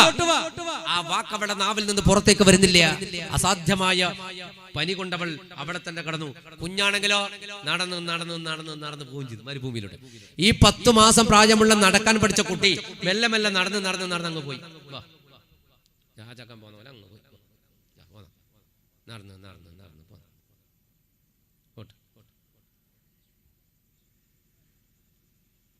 ഇവളെ കടന്നെടുത്തു.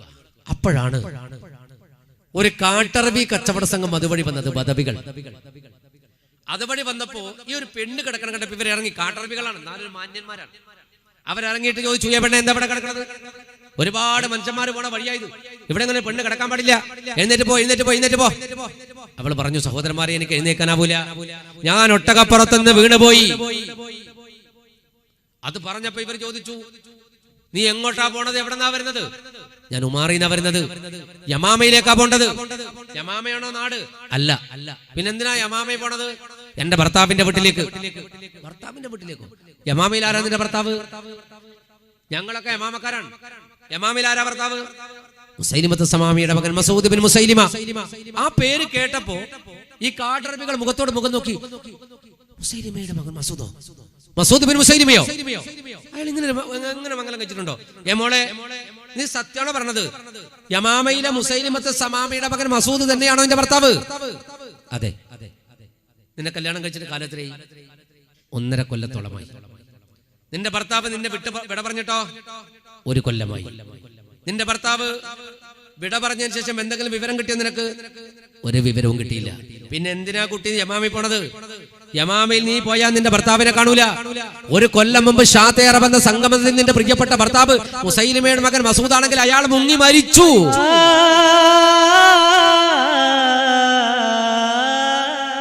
മലിഹ കേൾക്കാൻ ആഗ്രഹിക്കാത്ത വാർത്തയായിരുന്നു അത്. ആ പാവം പെണ്ണ് തളർന്ന് വീണു. വീണ്ടും കാട്ടറബികൾ അവരുടെ പാട്ടിന് പോയി. ഇനി എങ്ങോട്ട് പോകും? ഭർത്താവിനെ പ്രതീക്ഷിച്ചുള്ള പോക്കാണ്. പക്ഷെ അവിടെ പോയാൽ എന്റെ ഭർത്താവ് ഉണ്ടാവില്ല, ഞാൻ എങ്ങോട്ട് പോകാനാ? സങ്കടത്തോടെ ആ പെണ്ണൊന്ന് കിടന്നു. കുട്ടിയാണെങ്കിലോ നടന്ന് മരുഭൂമിയിലൂടെ അങ്ങ് പോവുകയും ചെയ്തു. സൂര്യൻ നന്നായിട്ട് തെളിഞ്ഞു വന്നു. സൂര്യന്റെ പ്രകാശം മണ്ണിലേക്ക് വീണു. മണ്ണ് ചൂടായി. മണ്ണ് പെട്ടെന്ന് ചൂടാകുമല്ലോ. ഈ പൊയ്യേ അത് നന്നായിട്ട് ചൂടാകും പെട്ടെന്ന്. ഇത് ചൂടായപ്പോ കാലിന് ചെരുപ്പില്ലാത്ത കുട്ടിന്റെ കാല് പൊള്ളിയപ്പോ കുട്ടി ഇരുന്നപ്പോ കുട്ടിന്റെ ഡിങ്ക പൊള്ളി. അതാ പിള്ളേർക്ക് മനസ്സിലായി. ഇങ്ങനത്തെ എല്ലാം വേഗം തിരിയും കുട്ടിയൊക്കെ. പൊള്ളി ഇങ്ങനത്തെ എല്ലാം ബുദ്ധിയാ ഉണ്ടാകാം. ഉമ്മ ഒരു ചക്കനോട് 3 അപ്പം വാങ്ങിയിട്ടാണ് ആ ഹോട്ടലിലേക്ക് പറഞ്ഞയച്ചിട്ട് ചക്കൻ 3 അപ്പം വാങ്ങിയിട്ട് വരുമ്പോ ഇവന് വിശന്ന് പൈച്ചു പോയി. ഇവൻ ഒന്ന് തിന്ന്, എന്നിട്ട് ഇത് പോകുന്നില്ല. 1 കൂടി തിന്നു, എന്നിട്ടും ശരിയാകുന്നില്ല. 3 കൂടി തിന്നു. 3 തിന്നപ്പോ ഇവന്റെ വിശപ്പ് പോയി. അപ്പൊ ഇവൻ പറയാ, ആ 3ാമത്തെ ആദ്യം തിന്നാ മതിയായിരുന്നു, എന്നാ 2 എണ്ണം ബാക്കി ഉണ്ടാകും അതിന്. അത്ര ബുദ്ധിയുള്ള പിള്ളേർ നമ്മളെ പോകുന്നു. എവിടെ? മുസൈലിമത്ത് സമാമയുടെ മകന്റെ മകൻ ആബിദ് നടന്ന് മണ്ണിൽ പൊള്ളിയിട്ട് കളിക്കാൻ തുടങ്ങി. കുട്ടിക്ക് ഇരിക്കാനും കഴിയുന്നില്ല, നിൽക്കാനും കഴിയുന്നില്ല, അങ്ങനെ പടക്കാണ് മണ്ണിൽ. കുറച്ചും കൂടി കഴിഞ്ഞാൽ കുട്ടി മരിച്ചു പോയി. അപ്പോഴാണ് മരുഭൂമിയുടെ ഒരു ഭാഗത്ത് കൂടെ ഒരു പെണ്ണും ആ പെണ്ണിന്റെ ഉപ്പയും ഇങ്ങനെ നടന്നു പോണത്. അബൂയാസ് എന്നാണ് അയാളുടെ പേര്, ഫർഹനാസ് എന്നാണ് പെണ്ണിന്റെ പേര്. 2 പേരും മുസ്ലിങ്ങളാണ്, ത്വായിഫിൽ നിന്ന് കുടിയേറിപ്പറത്തവരാണ്. അവരിങ്ങനെ നടന്നു പോയി. പെണ്ണ് കണ്ടു മരുഭൂമിയിൽ ഒരു കുട്ടി ഇങ്ങനെ പടക്കണത്. അവള് വാപ്പനോട് പറഞ്ഞു, വാപ്പ അതാ ഒരു കുട്ടി അതാ മണ്ണിൽ കിടന്ന് പടക്കുന്നത്. വാപ്പയും മകൾ അങ്ങോട്ട് ഓടി വന്നു കുഞ്ഞിനുണ്ട് വാരി എടുത്ത്. ഇവിടെ 4 ഭാഗം നോക്കി, ആരെയും കാണുന്നില്ല. വാരി എടുത്ത് കുട്ടിയെ വാരി എടുത്തപ്പോ കുട്ടിക്ക് പൊള്ളൽ നിന്ന് രക്ഷയുണ്ട്. എന്നാലും പരിചയമില്ലാത്ത ഒരു പെണ്ണെടുത്ത കുട്ടികൾ കാര്യം പരിചയമില്ലാത്ത ഒരാളെടുത്താല് കുട്ടികൾ കരയും, സ്വാഭാവികമായിട്ട് കരയും. പഴയ ഇപ്പോഴത്തെ കുട്ടികളല്ല, പണ്ടത്തേത്. ഇപ്പോഴത്തെ കുട്ടികൾ കണ്ണടപ്പിന് കൊടുക്കും. അപ്പോ ഈ കുട്ടി ഇങ്ങനെ കരയാൻ തുടങ്ങി. ഇവള് ചോദിച്ചു, മോനെ നിനക്ക് ആരുമില്ലേ, നീ എങ്ങനെ മരുഭൂമിയിലെത്തി, നിന്റെ ഉമ്മയാരാ ഉപ്പയാരാ? വർത്താനം പറയാൻ അറിയാത്ത കുട്ടി കരച്ചല്ലേ, ഒരേ കരച്ചല്. ഇവക്കൊന്നും തിരിയുന്നില്ല. ഇവൾ ഉപ്പാനോട് പറഞ്ഞു, പാപ്പ ചിലപ്പോ ആരെങ്കിലും പോകുമ്പോൾ വഴിന്ന് വീണതായിരിക്കും എന്നാണ്. വഴിവക്കലൊരു കുഞ്ഞിനെ കണ്ടാൽ പണ്ടൊക്കെ വല്ലാത്ത ബേജാറാ, ഇപ്പൊ അങ്ങനെ ബേജാറൊന്നുമില്ല. ഇപ്പൊ കഥാപ്രസംഗം കഴിഞ്ഞ് പോകുമ്പോ ശരിക്കും പരിചയം 1 2 കിട്ടും. കാര്യം തന്നെയാ പറഞ്ഞത്. ആ ചന്ദ്രഗിരി പാലത്തിന്റെ മേലെ നിന്നാണ് എത്ര കൊല്ലം മുമ്പാ, 4 കൊല്ലം മുമ്പ് ഒരു ഉമ്മ പെറ്റ കുഞ്ഞിനെ വെള്ളത്തിലേക്ക് ഇട്ടത്. വൃത്തികെട്ടൊരു ഉമ്മ. എല്ലാ ജില്ലയിലും ഉണ്ട് കഥ പറയാ. ഇവിടെ ആയതുകൊണ്ട് നിങ്ങൾ കഥ പറഞ്ഞതേ ഉള്ളൂ. കാസർഗോഡ് കഥ പറഞ്ഞത്. അപ്പോ ഇത് ഏതെങ്കിലും വീണ് പോയ കുട്ടിയാവോ? അപ്പോഴാണ് ഈ കുട്ടി ഇങ്ങനെ തിരിഞ്ഞിട്ട് കൈ ഇങ്ങനെ ചൂണ്ടിയിട്ട് കരയണത്. അപ്പൊ ഫർഗനാസ് ഇങ്ങനെ നോക്കി ദൂരെ ഒരു ഇടിഞ്ഞു പൊളിഞ്ഞ കെട്ടിടം കണ്ടു.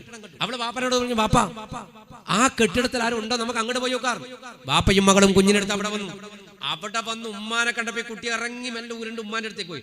അപ്പൊ ഫർഗനാസിന് ഉറപ്പായി ഇത് ഇവളെ കുട്ടിയാണ്. ബോധമില്ലാണ്ട് കിടക്കുന്ന മലീഖയെ മെല്ലെ തട്ടി ഫർഗനാസ്. എന്നിട്ട് പറഞ്ഞ, അല്ല പെണ്ണെ, നീ എന്തൊരു പൊട്ടത്തിയാ, നീ ഇവിടെ ഇങ്ങനെ സുഖമായിട്ട് കിടക്ക, കുഞ്ഞ് മരുഭൂമിയിൽ നടക്കുക, അത് വെയിലത്ത് പൊരിഞ്ഞിട്ട് മരിച്ചു പോകൂലേ? മലീഹ കണ്ണൂർന്ന് ഇങ്ങനെ നോക്കി. ഒരു പെണ്ണിനെ കണ്ടപ്പോ ആശ്വാസായി. ഒരു പെണ്ണിനെ കണ്ടാൽ മറ്റൊരു പെണ്ണിനുണ്ടാകുന്ന ഒരു അനുകമ്പയുണ്ട്. അതിന്റെ പഴയകാല പേരാണ് ദീനാനുകമ്പ. എന്നാൽ ഇന്നൊരു പെണ്ണിനെ മറ്റൊരു കണ്ടാലുണ്ടാകുന്ന അനുകമ്പയുടെ പേരാണ് പാരാനുകമ്പ. പാരവെക്കാനായിട്ട് ജീവിക്കുന്നവരുണ്ട്. അങ്ങനെ ഇവള് പറഞ്ഞു, സഹോദരി, ഞാൻ ഒട്ടകപ്പുറത്തുനിന്ന് വീണുപോയി, ഒന്ന് എഴുന്നേറ്റ് നടക്കാൻ പോലും കഴിയാത്തൊരവസ്ഥയിലാണ് ഞാനുള്ളത്. എന്നിട്ട് അവളുടെ കാല് കാട്ടിക്കൊടുത്തു. ഫർഗനാസ് മലീഹയുടെ കാല് കണ്ട് ഞെട്ടി. എന്റെ റബ്ബേ, ഇതെന്താ കുതിരത്ത്? ഇടക്കിടക്ക് പനി ഓവറായിട്ട് ഇവിടെ കണ്ണൊന്ന് ബേക്കോട്ട് മറിയാൻ തുടങ്ങി. മലീഹയുടെ അവസ്ഥ കണ്ടപ്പോ ഫർഗനാസ് കൂടെ ഇരുന്ന് ഒരുപാട് ശുശ്രൂഷിച്ചു. എന്നിട്ട് അവളോട് ചോദിച്ചു, നീ എവിടെ നിന്ന് വരുന്നു, എങ്ങോട്ട് പോണു? പതിഞ്ഞ സ്വരത്തിൽ മലീഹ എല്ലാ കഥകളും ഫർഗനാസിനോട് പറഞ്ഞു. അത് കേട്ട് കണ്ണുനീര് പൂണ്ട ഫർഗനാസ് തിരിച്ചു വന്നിട്ട് പുറത്തൊട്ടകത്തിന്റെ അടുക്കൽ നിൽക്കുന്ന തന്റെ പ്രിയപ്പെട്ട പിതാവിന്റെ അടുക്കൽ വന്നിട്ട് പറഞ്ഞു, ബാപ്പ, അവൾ ആളൊരു മജൂസിയാണ്, തീ ആരാധിക്കുന്ന വർഗമാണ്. പക്ഷെ പനി പിടിച്ച് കിടക്കാണ്. സംഭവം ഇങ്ങനെയാണ്. ഇവളെ നമ്മൾ ശുശ്രൂഷിക്കണം. ഇവളുടെ മതമോ ജാതിയോ നോക്കേണ്ട ആവശ്യം നമുക്കില്ല. ഈ സുഖമില്ലാതെ കിടക്കുന്ന ഈ പെണ്ണിനെ ശുശ്രൂഷിക്കാതെ അവഗണിച്ചു പോയാൽ നാളെ അള്ളാഹുവിന്റെ പ്രവാചകന്റെ മുന്നിലേക്ക് തിരിച്ചു പോകേണ്ട ഒരു കാലം നമുക്കുണ്ട്. അതുകൊണ്ട് നമുക്കിവളെ നമ്മുടെ പുറകെ കൊണ്ടുപോയിട്ട് പനിയൊക്കെ മാറിയിട്ട് എന്തെങ്കിലും ചെയ്യാം, കൊണ്ടുപോകല്ലേന്ന് വെച്ചു. ബാപ്പ പറഞ്ഞു, മോളെ, ഞാൻ നിന്നോട് അങ്ങോട്ട് പറയാൻ തീരുമാനിക്കാണ്, വാന്ന് പറഞ്ഞു. ഉപ്പയും മകളും കൂടി പെണ്ണിനെ അങ്ങനെ തന്നെ പൊക്കിയിട്ട് ഒട്ടക കട്ടിലാട്ട് വെച്ചു. ഒട്ടകത്തെ തട്ടി എഴുന്നേൽപ്പിച്ചു. അതിന്റെ മൂക്ക് കയറി പിടിച്ചിട്ട് മൂപ്പര് മുന്നിൽ നടക്കാൻ തുടങ്ങി. ഉമ്മാനെ കൊണ്ടുപോണ കണ്ടപ്പോ കുട്ടി കരയാൻ തുടങ്ങി. ഉമ്മാനെ കൊണ്ടുപോണ കണ്ടപ്പോ കുട്ടിയാകെ കരഞ്ഞു. കരഞ്ഞപ്പോ ഫർഗനാസ് ഓടി വന്നിട്ട് പറഞ്ഞു, വാട മോനെ ലുട്ടാപ്പി, മധുരം പകർന്ന കുഞ്ഞേ, മലരെയൊരുമ്മ തന്നേ, മനസ്സിൽ വിരിഞ്ഞ പൂവേ, 14 നിലാവേ. മധുരം പകർന്ന കുഞ്ഞേ, മലരെയൊരുമ്മ തന്നേ, മനസ്സിൽ വിരിഞ്ഞ പൂവേ, 14 നിലാവേ. ആബിദ് മോനെ, നിന്റെ ചിരി എന്തൊരു ചേലേ, അസർ മുല്ലപ്പൂക്കൾ എന്നരികിൽ പൂത്തത് പോലെ. മധുരം പകർന്ന കുഞ്ഞേ, മലരെയൊരുമ്മ തന്നേ, മനസ്സിൽ വിരിഞ്ഞ പൂവേ, 14 നിലാവേ. ആ കുഞ്ഞിനെയും എടുത്തിട്ട് അവളും ബാക്ക് പോയി ഫർഗനാസിന്റെ വീട്ടിലെത്തി. അതൊരു ചെറ്റപ്പുരയാണ്. ഫർഗനാസിന്റെ വീട് അങ്ങനെ തന്നെ, ഒറ്റ മുറിയുള്ള ഒരു ചെറ്റപ്പുര. ഫർഗനാസിന് ഉമ്മയില്ല. ഒരു സഹോദരനുണ്ട്, പേര് ഹാരിസ് എന്നാണ് റളിയല്ലാഹു അൻഹു. ഹാരിസ് റളിയല്ലാഹു അൻഹു ആണെങ്കിൽ ഇപ്പോൾ 6 മാസത്തിലധികമായി മഹാനായ സൈഫുല്ലാഹി ഖാലിദ് ബിൻ വലീദ് റളിയല്ലാഹു അൻഹുവിന്റെ കൂടെ യുദ്ധക്കളത്തിലാണ്. എപ്പോഴാണ് ആ മനുഷ്യൻ ഷഹീദായി വിവരം കിട്ടാന്നറിയില്ല. ആ രൂപത്തിൽ യുദ്ധക്കളത്തിലാണ്. ബാപ്പയും മകളെ വീട്ടിലുള്ളൂ. ഇവിടെ കൊണ്ടുവന്ന ഒരു പ്രത്യേക മുറിയിൽ കിടത്തി. ആ ഉള്ള മുറിയിൽ അവിടെ കിടത്തി. പരിചയമുള്ള പല മരുന്നും അബൂ യാസി പെണ്ണിന് കൊടുത്തു. ഇവളുടെ പനി മൂർജിക്കുക എന്നല്ലാതെ കുറയുന്നില്ല. ഓരോ സെക്കൻഡ് കിടക്കുമ്പോഴും ഇവൾക്ക് ബോധമില്ലാണ്ടാക്കാൻ തുടങ്ങി. അവസാനം ഒരു നാട്ടുവൈദ്യനെ കൂട്ടിക്കൊണ്ടുവന്നു. ആ നാട്ടുവൈദ്യനെ ഇവിടെ പരിശോധിച്ചു. എന്നിട്ട് പുറത്തിറങ്ങിയിട്ട് പറഞ്ഞു, അബൂ യാസ്, ഈ പെണ്ണ് നിങ്ങളുടെ ആരാ? എൻ്റെ ആരുമല്ല, വഴിവെക്കുന്ന കിട്ടിയതാ. എന്ന് ഞാൻ ഒരു സത്യം പറഞ്ഞു തരട്ടെ. ഇവളുടെ പനി തലച്ചോറ് ബാധിച്ചിരിക്കും. സത്യത്തിൽ രക്ഷപ്പെടുമെന്നൊരു പ്രതീക്ഷയും വേണ്ട. ചിലപ്പോൾ ദിവസങ്ങൾക്കുള്ളിൽ അല്ലെങ്കിൽ മണിക്കൂറുകൾക്കുള്ളിൽ രക്തം ഛർദ്ദിച്ച് ഇവൾ മരിക്കാൻ സാധ്യതയുണ്ട് എന്ന് നാട്ടുവൈദ്യൻ അബൂയാസിനോട് പറയുന്നത് അകത്ത് കിടക്കുന്ന മലീഹ തന്നെ കേട്ടു, ഇവളെന്നെ കേട്ടു. ഞാൻ മരിക്കും എന്ന് പറയുന്നത് കേട്ടോ അടുത്തിങ്ങനെ കളിച്ചുകൊണ്ടിരിക്കുന്ന ആബിദ് എന്ന കുഞ്ഞിനെ അങ്ങോട്ട് പിടിച്ചു വലിച്ചു, നെഞ്ചോടൊക്കെ പിടിച്ചിട്ട് പറഞ്ഞു, മോനെ, നിന്റെ പ്രിയപ്പെട്ട പിതാവ് നീ ജനിക്കുന്നതിന്റെ മുമ്പ് പോയി. ഇപ്പോഴിതാ ഉമ്മാനെ വിളിച്ച് കൊതി തീരുന്നതിന്റെ മുമ്പ് നിന്റെ ഉമ്മയും പോവുകയാണ്, നീ തീർത്തും യതീമാവുകയാണല്ലോടാ എന്ന് പറഞ്ഞിട്ട് ആ മകനെ കെട്ടിപ്പിടിച്ചിട്ട് ഇങ്ങനെ കരയായിരുന്നു. അപ്പോഴാണ് ഇവൾക്ക് കുടിക്കാൻ വെള്ളവും ആ വൈദ്യം കൊടുത്ത കുറച്ച് മരുന്നുമായിട്ട് ഈ പെണ്ണ് ഫർഹനാസ് അകത്തേക്ക് വരുന്നത്. ഫർഹനാസിനെ കണ്ടപ്പോ കുഞ്ഞുമ്മാന്റെ കയ്യിൽ നിന്ന് ഫർഹനാസിന്റെ അടുക്കലേക്ക് കൂടി. ഇപ്പൊ 2-3 ദിവസം കൊണ്ട് ഇവളായിട്ട് നല്ല ബന്ധാ. ഇവള് വേഗം കുഞ്ഞിനോട് പറഞ്ഞു, മോനെ ഇവിടെ ഇരിക്കേ, നമുക്ക് ഉമ്മാക്ക് കുറച്ച് വെള്ളം കൊടുക്കാലോ എന്നൊക്കെ പറഞ്ഞ് കുട്ടിനെ ഒരു ഭാഗത്ത് ഇരുത്തി വെള്ളവും മരുന്ന് അവിടെ വെച്ച് മലീഹയെ പിടിച്ച് എഴുന്നേൽപ്പിച്ചിട്ട് നേരെ ചുമരിനോട് ചേർത്തിരുത്തി.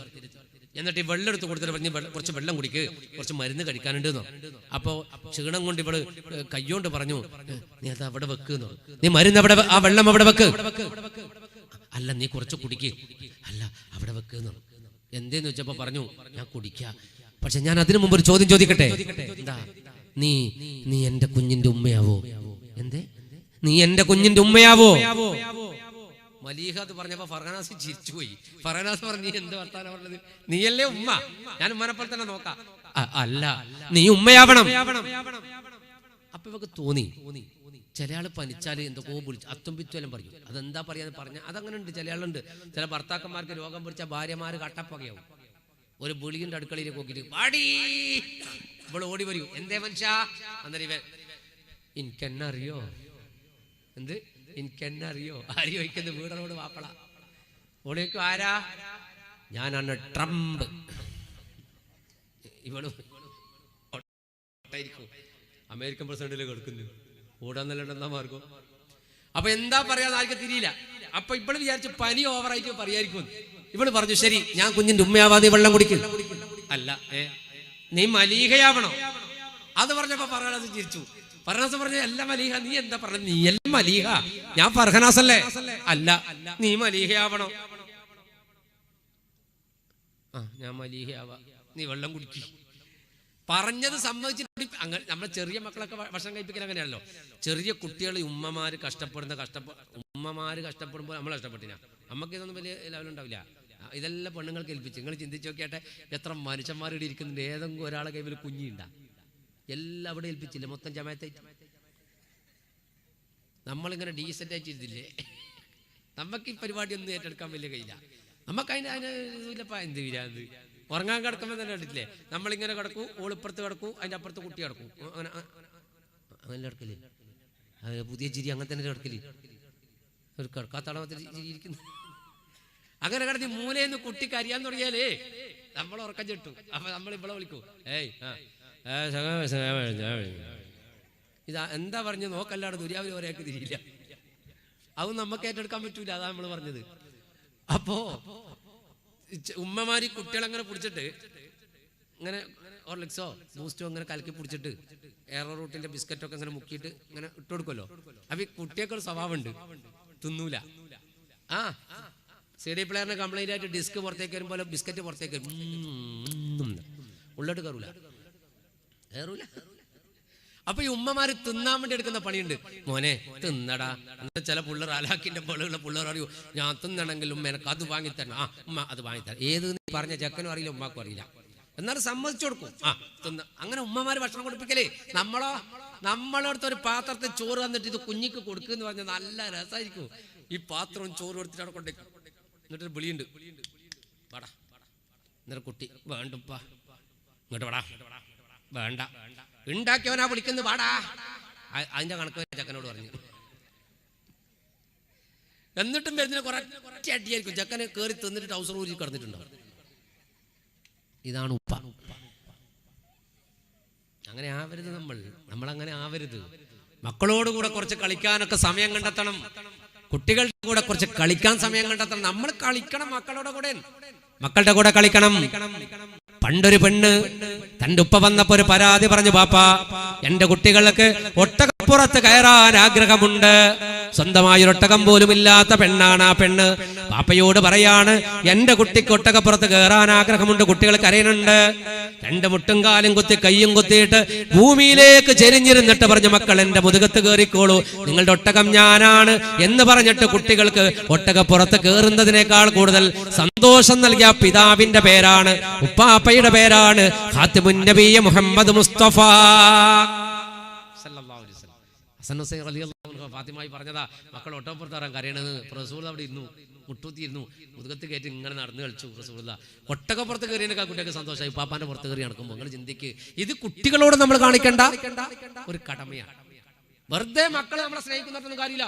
വലിയാളായിട്ട് ഇങ്ങനെ ഇരിക്കൊന്നും വേണ്ട, അതല്ല പണ്ട് പോയി. പണ്ടൊക്കെ കുട്ടികളെ നമുക്ക് പേടിപ്പിക്കാം.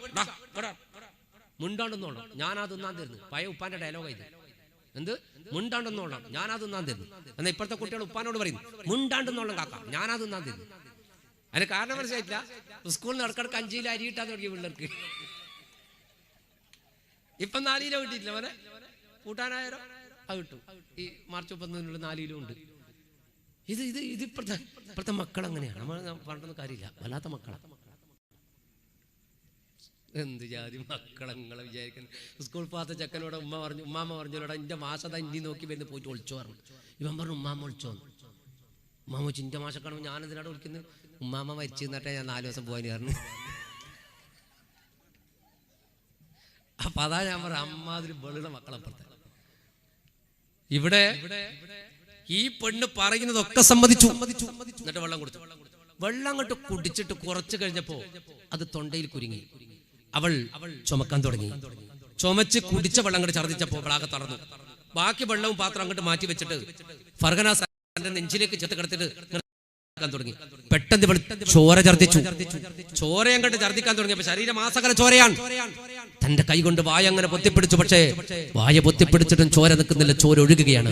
ആ സമയത്താണ് ചോര പുരന്റെ കൈ ഇങ്ങനെ നീട്ടിപ്പിടിച്ചിട്ട് ഫർഗനാസിനോട് പറഞ്ഞു, ഫറൂ, നീ എന്റെ കുഞ്ഞിന്റെ ഉമ്മയാവണം, നീ എന്റെ മോന്റെ ഉമ്മയാവണം, നീ മലീഹയാവണം, നീ വീട്ടിലേക്ക് പോകണം, ആപത്തെ തീടാതെ മോനെ നീ പോറ്റണം.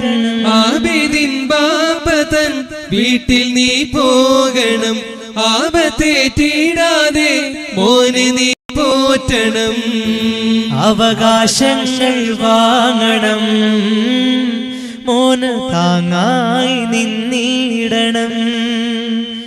എന്റെ കരളിന്റെ കരളാണിവൻ, എന്നും മുഹബത്തിൻ പൂവാണിവൻ. എത്രയോ കിനാവ് തന്ന മോനാണെങ്കനീ, അത്രമേൽ ഞാൻ സ്നേഹമേകിയുള്ളതാണിവൻ. എന്റെ കുഞ്ഞിന്റെ ഉമ്മയാവണം, നീ മലീഹയാവണം, നീ യമാമയിലേക്ക് പോകണം എന്നവർക്കാർക്കും അറിയില്ല. അതുകൊണ്ട് ഈ കുഞ്ഞിനെ കൊണ്ടുപോയിട്ട് മുസൈലിമിയുടെ കയ്യിൽ കൊടുത്തിട്ട് പറയണം, ഇത് മസൂദിന്റെ മോനാണ്. എന്നിട്ട് മലീഹയായി നീ അഭിനയിക്കണം അവിടെ. എന്നിട്ട് എന്റെ കുഞ്ഞിന്റെ അവകാശങ്ങൾ മുഴുവൻ വാങ്ങിക്കൊടുക്കണമെന്ന് പറഞ്ഞിട്ട് ഫർഗനാസിന്റെ നെഞ്ചത്ത് കിടന്നിട്ട് മലീഹ എന്ന മജൂസിയായ പെണ്ണ് മരിച്ചുപോയി. അവളുടെ മയ്യത്ത് താഴെ കിടത്തി. പൊട്ടിക്കരഞ്ഞുകൊണ്ട് ഫർഗനാസ് ഒരു ഭാഗത്ത് നിൽക്കുമ്പോ മനസാക്ഷി മരവിച്ചു പോയിട്ടില്ലാത്ത ഒരു മനുഷ്യനും കണ്ടു നിൽക്കാൻ കഴിയുന്ന രംഗമല്ല പിന്നെ കണ്ടത്. ഉമ്മ മരിച്ചു കിടക്കുന്ന മയ്യത്താണെന്ന് തിരിച്ചറിയാൻ പാകമാകാത്ത കുട്ടിയാണ് അബിദ്. ഉമ്മയുടെ നെഞ്ചത്ത് കയറിയിട്ട് മരിച്ച മയ്യത്തിന്റെ മുലപ്പാല് കുടിക്കണ കണ്ടപ്പോ ഫർഗനാസ് കുനിഞ്ഞ കുഞ്ഞിനെ വാരിയെടുത്തിട്ട് പറഞ്ഞു, മോനെ പോയടാ പോയി. കുഞ്ഞിനെ വാരിയെടുത്തിട്ട് നമ്മൾ പുറത്തേക്ക് ഓടി. ആറ്റലാമാബീദ് മോനെ, അല്ല തന്ന പൊന്നിൻ കനി നീ, ആറ്റലാമാബീദ് മോനെ.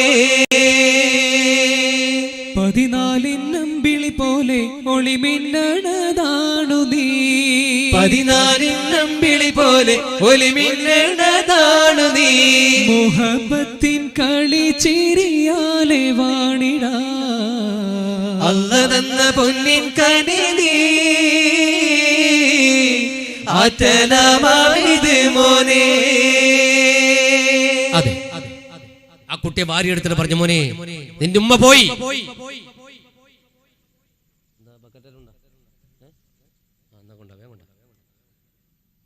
ബഹുമാനപ്പെട്ട ബക്കറ്റ് വരുന്നുണ്ട്, ഒരു മിനിറ്റ്.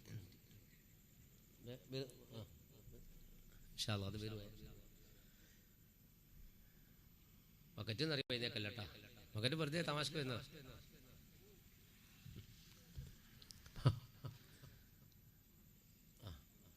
പോയിട്ട് വാ, നല്ല ബക്കറ്റ് എടുക്കണേ. തിരക്കിന് ചിലപ്പോൾ വരുന്ന ഇത് എടുത്തിട്ട് വരാൻ അറിയാൻ കഴിയില്ല. അല്ല അങ്ങനെ ഉണ്ടപ്പോൾ അതുകൊണ്ട് പറഞ്ഞതാണ്, ഇവിടെ അല്ല വേറെ സ്ഥലത്ത്.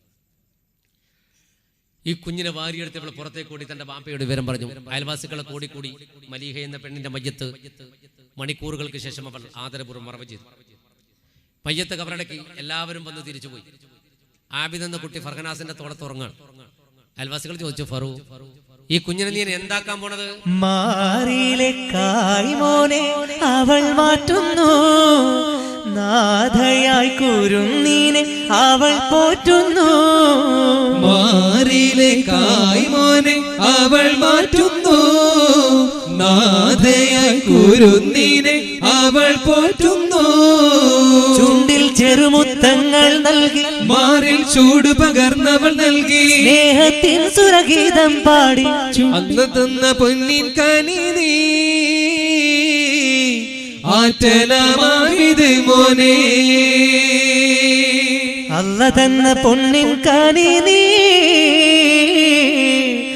ആറ്റലമാവിത് മോനെ. ഈ കുഞ്ഞിന്റെ ഉമ്മ ഞാനാണ് എന്ന് പറഞ്ഞിട്ട് അവൾ ആ കുഞ്ഞിനെ മാറോടൊക്കെ പിടിച്ച് കുട്ടി ഉറങ്ങാണ്. എല്ലാവരും പോയി കഴിഞ്ഞപ്പോ ഉപ്പ പറഞ്ഞു, മോളെ ഫർഹനാസിനെ വിളിച്ചിട്ട്, ഫറു, ഒരു മംഗലം കഴിഞ്ഞിട്ട് വേറൊരാളുടെ വീട്ടിലേക്ക് കയറിപ്പോണ്ട പെണ്ണാനീ, ഈ കുഞ്ഞ് നിനക്കൊരു ബാധ്യതയാവും. നിന്റെ ഉമ്മ ഉണ്ടായിരുന്നുവെങ്കിൽ ഇവിടെ പോറ്റായിരുന്നു, പക്ഷെ ഇപ്പൊ നീ പോയാലും ഇവിടെ എനിക്ക് പോറ്റാൻ പറ്റുമോ മോളെ? അതുകൊണ്ട് നമുക്ക് ഈ കുഞ്ഞിനെ ഉമാറയിൽ പോയിട്ട് ആ പെണ്ണിന്റെ ഉപ്പാനെ കണ്ടുപിടിച്ചിട്ട് തിരിച്ചേൽപ്പിച്ചാലോ? അവള് പറഞ്ഞു, എന്തിനു പാപ്പ, എന്തെങ്കിലും ഒരു നിവൃത്തി ആ വീട്ടിലുണ്ടെങ്കിൽ അവളെ ഈ ഇറങ്ങി വരാൻ കൂട്ടാക്കോ? ഇല്ലല്ലോ, ഗതികെട്ടിട്ടല്ലേ അവളെ വന്നത്. മാത്രമല്ല, മരിക്കുന്ന ഘട്ടത്തിൽ ഒരു വസിയത്ത് നടത്തി അവൾ എന്നോട്, ഈ കുഞ്ഞിന്റെ ഉമ്മയാവാൻ യമാമയിലേക്ക് പോകാൻ, മുസൈലിമയുടെ കൊട്ടാരത്തിന്റെ അകത്ത് പോയിട്ട് ഈ കുഞ്ഞിന്റെ അവകാശങ്ങൾ വാങ്ങിക്കൊടുക്കാൻ. അതുകൊണ്ട് എനിക്കൊന്ന് യമാമയിൽ പോയിട്ട് കുട്ടിന്റെ അവകാശം വാങ്ങിക്കൊടുക്കണം. ആ ഒരു വസിയത്തല്ലേ അത് പാലിക്കണ്ടേന്നു. അപ്പൊ ഉപ്പ ചിരിച്ചപ്പോ ഇവള് പറഞ്ഞു, ഇപ്പൊ എന്താ ചിരിക്കണത്? എനിക്ക് പോകാൻ പറ്റില്ല എന്ന് വിചാരിച്ചിട്ടാണോ? അല്ല മോളെ, അതുകൊണ്ടല്ല ഞാൻ ചിരിച്ചത്. പക്ഷെ നീ പോകുന്ന വീട്ടുടമസ്ഥൻ ആരാണ്? അയാളെ വിചാരിച്ച് ചിരിച്ചു പോയതാ. അപ്പൊ അവള് വെച്ചാ, എന്താ നിനക്ക് മുസൈലിമ ആരാന്നറിയോന്ന് വെച്ചു. ആരാണ് മുസൈലിമ എന്നറിയോ? അവള് പറഞ്ഞു, മരിച്ച മലീഹയുടെ ഭർത്താവായ മസൂദ് ബിൻ മുസൈലിമയുടെ ഉപ്പ. അതേ നിനക്കറിയോ? പക്ഷെ അയാൾക്ക് വേറൊരു അഡ്രസ് ഉണ്ട്. അതെന്താപ്പാ? അത് ഉപ്പ പറഞ്ഞുതരാം, നീ അത് കേട്ടിട്ട് പോയിക്കോ. കേൾക്കുമോളെ കഥയിന്ന് പറയണ കഥയൊന്ന്, മുത്ത് റസൂലുള്ളാനെ എതിർത്ത് ബദലായി വന്ന് ഇപ്പോൾ സത്യമതത്തിനെതിരിൽ വൻ പണയവനും ഒരുക്കുന്നേ. കേൾക്കുമോളെ കഥയിന്ന് ബാപ്പ പറയണ കഥയൊന്ന്, മുത്ത് റസൂലുള്ളാനെ എതിർത്ത് ബദലായി വന്ന് ഇപ്പോൾ സത്യമതത്തിനെതിരിൽ വൻ പണയവനും ഒരുക്കുന്നേ. കള്ളിയറിഞ്ഞോ മോളെ നീയും അവനാരാണെന്ന്, കള്ളനബിയായ വിടം വാഴും കദ്ദാബാണെന്ന്. കള്ളിയറിഞ്ഞോ മോളെ നീയും അവനാരാണെന്ന്, കള്ളനബിയായ വിടം വാഴും കദ്ദാബാണെന്ന്. നീയും ആ വിടം പോണേ ഉള്ളിൽ കടന്നിടണേ, ചിത്തമുറപ്പിക്കണേ കാര്യം നടത്തിടണേ. നീയും ആ വിടം പോണേ ഉള്ളിൽ കടന്നിടണേ, ചിത്തമുറപ്പിക്കണേ കാര്യം നടത്തിടണേ. കേൾക്കുമോളെ കഥയിന്ന് പാപ്പ പറയണ കഥയൊന്ന്, മുത്ത് റസൂലുള്ളാനെ എതിർത്ത് ബദലായി വന്ന് ഇപ്പോൾ സത്യമതത്തിനെതിരിൽ വൻ പണയവനും ഒരുക്കുന്നേ. ബാപ്പ മകൾക്ക് ഒരു കഥ പറഞ്ഞു കൊടുത്തു. ആരാണ് മുസൈലിമ എന്ന ചോദ്യത്തിന്റെ ഉത്തരം. ആരാണ് മുസൈലിമ? അബൂയാസ് പറഞ്ഞു, മോളെ, ഈ മുസൈലിം ഒരിക്കൽ ഒരു കത്തെഴുതി പുണ്യ ഹബീബ് മുഹമ്മദ് മുസ്തഫ സല്ലല്ലാഹു അലൈഹി വസല്ലം റസൂലുള്ളാഹി ജീവിച്ചിരിക്കുന്ന കാലത്ത് ഈ സംഭവം നടക്കുന്നത് മഹാനായ അബൂബക്കർ സിദ്ദീഖ് റളിയല്ലാഹു അൻഹു ഭരിക്കുന്ന കാലത്താണ്. റസൂലുള്ളാഹിന്റെ വഫാത്തിന് ശേഷം റസൂലുള്ളാഹി ജീവിച്ചിരിക്കുന്ന കാലത്ത് എന്താ കത്ത് എന്നറിയോ? യാ മുഹമ്മദ് സല്ലല്ലാഹു അലൈഹി വസല്ലം, ലോകം രണ്ടായി വിഭജിക്കപ്പെട്ടിരിക്കുന്നു. ഒരു വിഭാഗത്തിന്റെ പ്രതിനിധിയും പ്രവാചകനും നിങ്ങളാണ്, മറുവിഭാഗത്തിന്റെ പ്രതിനിധിയും പ്രവാചകനും ഞാനാണ്. നിങ്ങൾ യസ്രീബിന്റെ പ്രവാചകനാണ്, മദീനയുടെ പ്രവാചകൻ. യമാമയുടെ പ്രവാചകൻ ഞാനാണ്. ഞാൻ യമാമയിൽ അല്ലാഹുവിന്റെ നബിയാ. അതുകൊണ്ട് നിങ്ങളാളെ ഇങ്ങോട്ട് പറഞ്ഞു വിടണ്ട, ഇവിടുത്തെ നബി ഞാനാണ്. എന്താ കത്ത്? പുണ്യനബി മുഹമ്മദ് മുസ്തഫ സല്ലല്ലാഹു അലൈഹി വസല്ലമക്ക് കത്ത് കിട്ടി. ആ കത്ത് വായിച്ച റസൂലുള്ളാഹി സല്ലല്ലാഹു അലൈഹി വസല്ലം തന്റെ കത്തെഴുത്തുകാരനായ സയ്യിദ് ഇബ്നു സാബിത്ത് റളിയല്ലാഹു അൻഹുവിനെ വിളിച്ചിട്ട് പറഞ്ഞു, യാ സയ്യിദ്, നിങ്ങളൊരു മറുപടി അത്ഭുതത്താലേ അന്ന് മുസൈലിമ നോക്കുന്നവരിലായി അമ്പരപ്പോടെ നിന്നു മസൂദിന്റെ ഭാര്യയെ നോട്ടമായി. നോട്ടം അവളിൽ തന്നെ ഉമാറയിൽ കെട്ടിയതുമറിഞ്ഞേ, നേട്ടമിതാ വരുന്നേ ഫെമീനയും കൂട്ടിയകത്തെ കന്നേ.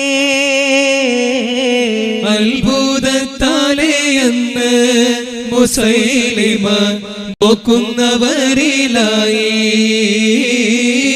അമ്പരപ്പോടെ നിന്നു മസൂദിന്റെ ഭാര്യയെ നോട്ടമായി. മുസൈലിമ ചോദിച്ചു, മോളെ, എന്റെ മകൻ എവിടെയോ മംഗലം കഴിച്ച വിവരം ഞാൻ അറിഞ്ഞിട്ടുണ്ട്, പക്ഷെ എവിടെയാണെന്ന് കൃത്യമായി അറിയാത്തത് കൊണ്ടാണ് ഞാൻ ഇതുവരെ നിന്നെ തേടി വരാതിരുന്നത്. ഇത് നമ്മുടെ മകന്റെ കുട്ടിയാണോ? ഇവള് പറഞ്ഞു, ഉറപ്പ് ഒറിജിനൽ പിടിച്ചോ. ഇത് ഒറിജിനലാണ്, ഇവനെ ഡ്യൂപ്ലിക്കേറ്റ്. മുസൈലിമ ഈ കുഞ്ഞിനിങ് വാങ്ങി ആബിദിനെ വാങ്ങിയിട്ട് മുത്തം കൊടുത്തു. ആ ചെക്കൻ ഇങ്ങനെയാക്കി. ഓ ഉപ്പാപ്പ 1.5 ആഴ്ചയായി വലിയ എന്നിട്ട് തിരിച്ചു കൊടുത്തിട്ട് വേലക്കാരി പെണ്ണെ വിളിച്ചു, റമിയ, നീ ഫെമീനാനെ വിളിച്ചിട്ട് പറഞ്ഞു. ഫെമീനാനെ മുസ്ലിം കത്താബിന്റെ ഭാര്യയാണ്. ഓളെ ഭാര്യ എന്നല്ല പറയേണ്ടത്, ഭാര്യ എന്ന് പറയണം. അത്ര വണ്ണുണ്ട സാധനം. ഇവള് ഹദീഖത്ത് റഹ്മാൻ എന്ന തോട്ടത്തിൽ കല്ലുമ്മ കുത്തിയിരിക്കുന്നുണ്ട്. വേറെയും ഭാര്യമാരുണ്ടായിട്ടുണ്ട്, സജ്ജാഹൊക്കെ ഉണ്ടായിട്ടുണ്ട്. സജ്ജാഹ് എന്ന് പറഞ്ഞ കള്ളപ്രവാചകത്തെ ബാധിച്ച ഒരു പെണ്ണുണ്ടായിരുന്നു. അപ്പൊ ഈ പെണ്ണപ്പോൾ ഇത് മസൂദിന്റെ ഉമ്മയാണ്. ഇവൾ ഓടിപ്പോയിട്ട് വിളിച്ചു, ദീദി. അലാഖിന്റെ സൗണ്ടാ പെണ്ണുങ്ങൾക്ക്. അല്ല, നിങ്ങളെ വിളിക്കുന്നു. ആരി? നിങ്ങളെ മാപ്പിളാർ. അയാൾക്കൊന്നും പറഞ്ഞ പണിയിൽ വെച്ചിട്ട് ഇവൾ ഇറങ്ങി. ഇവളിങ്ങനെ ഇറങ്ങിയിട്ട് വരുന്നുണ്ട്. ഈ വല്ലാത്ത സാധനം ഇങ്ങനെ മുറ്റത്തേക്ക് ഉരുണ്ട് വരുന്നു. അപ്പൊ ഫർഹനാസ് ഇങ്ങനെ നോക്കി, റഹ്മാനായ റബ്ബ്, ഇതെന്ത് റോഡ് റോളറാ, മുറ്റം നന്നാക്കാൻ കൊണ്ടുവന്നേറ്റായിരിക്കും. ഉരുണ്ട് വന്നിട്ട് ഫ്രണ്ടിൽ നടന്നു. അപ്പൊ മുസൈലിമ ചോദിച്ചു, നീ എന്തെങ്ങനെ നിക്കണത്? ഞാനെന്താ തുള്ളണ? നീ തുള്ളരുത്, നീ തുള്ളിയാ ഭൂമി കുലുങ്ങുന്ന. എന്നിട്ട് പറഞ്ഞു, ഇത് നമ്മുടെ മകന്റെ ഭാര്യയും കുട്ടിയാണ്. മസൂദിന്റെ രൂപത്തിലുള്ള കുഞ്ഞിനെ കണ്ടപ്പോ യാലാഖിന്റെ ഉമ്മ ഒരു ഒറ്റ നടത്തം മുന്നോട്ട് നടന്നിട്ട് ഈ കുഞ്ഞിനെ ഒരു കൈ കൊണ്ട് ഇങ്ങെടുത്ത്. ഇപ്പൊ ഒറ്റ കയ്യ വേണ്ട, ഒരു വിരലെന്നെ മതി. കുഞ്ഞിനെ ഇങ്ങോട്ട് എടുത്തിട്ട് മുത്തം കൊടുക്കാൻ കൊണ്ടുപോകുമ്പോ ആവിധ വിചാരിച്ച് തിന്നാൻ കൊണ്ടുപോയിരിക്കും. ചേക്കൻ കരഞ്ഞപ്പോ ഫർഹനാസ് ഓടി വന്ന് താഴ്ന്ന് കൈ നീട്ടി, അമ്മ അങ്ങ് തന്നമ്മ അമ്പിളിയമ്മാവാ നിന്റെ കുമ്പിളിയിലെന്തോന്ന് വെച്ചില്ലേ. താഴ്ന്ന് കൈ നീട്ടി കുഞ്ഞിനെ വാങ്ങി. കുഞ്ഞിക്ക് അപ്പ സമാധാനമായ. കുട്ടിയെ നോക്കി, ഇതെന്ത് ജബൽ ഖുബൈസ് പർവ്വത. മുസൈലിമ പറഞ്ഞു, അകത്ത് കൊണ്ടുപോയി നമ്മളെ കുട്ടീനെ ഇരുത്തുന്ന. അങ്ങനെ ഇവിടെ കൊണ്ടുപോയി അകത്ത് കൊണ്ടുപോയി അടിപൊളി മരുമകളായി അഭിനയിച്ചവളെ കൂടി. ഒരു ദിവസം മുസൈലിമനെ കെട്ടിയോള് വന്നിട്ട് പറഞ്ഞു, മോളെ, നല്ലൊരു സൂപ്പ് ഉണ്ടാക്കിയിട്ട് എന്റെ ഉപ്പാക്ക് ഇന്റെ കൈ കൊണ്ട് ഉണ്ടാക്കി കുടിക്കാൻ പൂതിയുണ്ട്, ഒരു സൂപ്പ് ഉണ്ടാക്കി കൊടുക്ക്. അപ്പൊ അവള് ചിന്തിച്ച്, ആ സൂപ്പിൽ മറ്റേ കോപ്പ് ചേർത്തിട്ട് അവന്റെ ആ പങ്ക് കൂട്ടിയാലോ. പിന്നെ തോന്നി, വേണ്ട, പിടിച്ചാ കൊടുക്കും.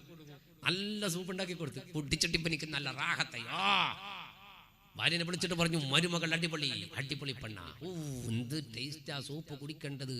എന്താ അവള് പറഞ്ഞ്, എന്ത് നിങ്ങൾ പുള്ളി കുടിച്ചിട്ട് ഒരു തുള്ളിയില്ലാണ്ട് പിന്നെ വലിയ ഇതാക്കുന്നതാണ്. അവളവിടെ അഭിനയിച്ച് ജീവിക്കട്ടെ, നമുക്കൊന്ന് ഇങ്ങോട്ട് പോകാം. മദീനത്ത് എന്താ സംഭവം അറിയാം? മഹാനായ അബൂബക്കർ സിദ്ദീഖ് റളിയല്ലാഹു അൻഹു, ഇസ്ലാമിക റിപ്പബ്ലിക്കിന്റെ 1ാം ഖലീഫ, മഹാനായ മനുഷ്യൻ സഹാബത്തിനെ മുൻനിർത്തിക്കൊണ്ടൊരിക്കൽ ചോദിച്ചു, യാ സഹാബ, മൻ ഖാതിമുൻ നബിയ്യ്, ആരാണ് അന്ത്യപ്രവാചകൻ? അന്ത്യപ്രവാചകന്റെ നിഴല് പോലെ കൂടെ നടന്ന മനുഷ്യൻ, നിഴലില്ലാത്ത പ്രവാചകന് നിഴലായി നടന്ന മനുഷ്യനാണ് അബൂബക്കർ സിദ്ദീഖ് റളിയല്ലാഹു അൻഹു. അബൂബക്കർ സിദ്ദീഖ് ചോദിക്കുക, ആരാ ഖാതിമുൻ നബിയ്യ്? അവർ റൗദാ ശരീഫിലേക്ക് വിരൽ ചൂണ്ടിട്ട് പറഞ്ഞു, ദാ കിടക്കണ് അന്ത്യപ്രവാചകൻ. പിന്നെ അബൂബക്കർ സിദ്ദീഖ് കരഞ്ഞു. അവര് ചന്ദ്രനാ കരയണത്?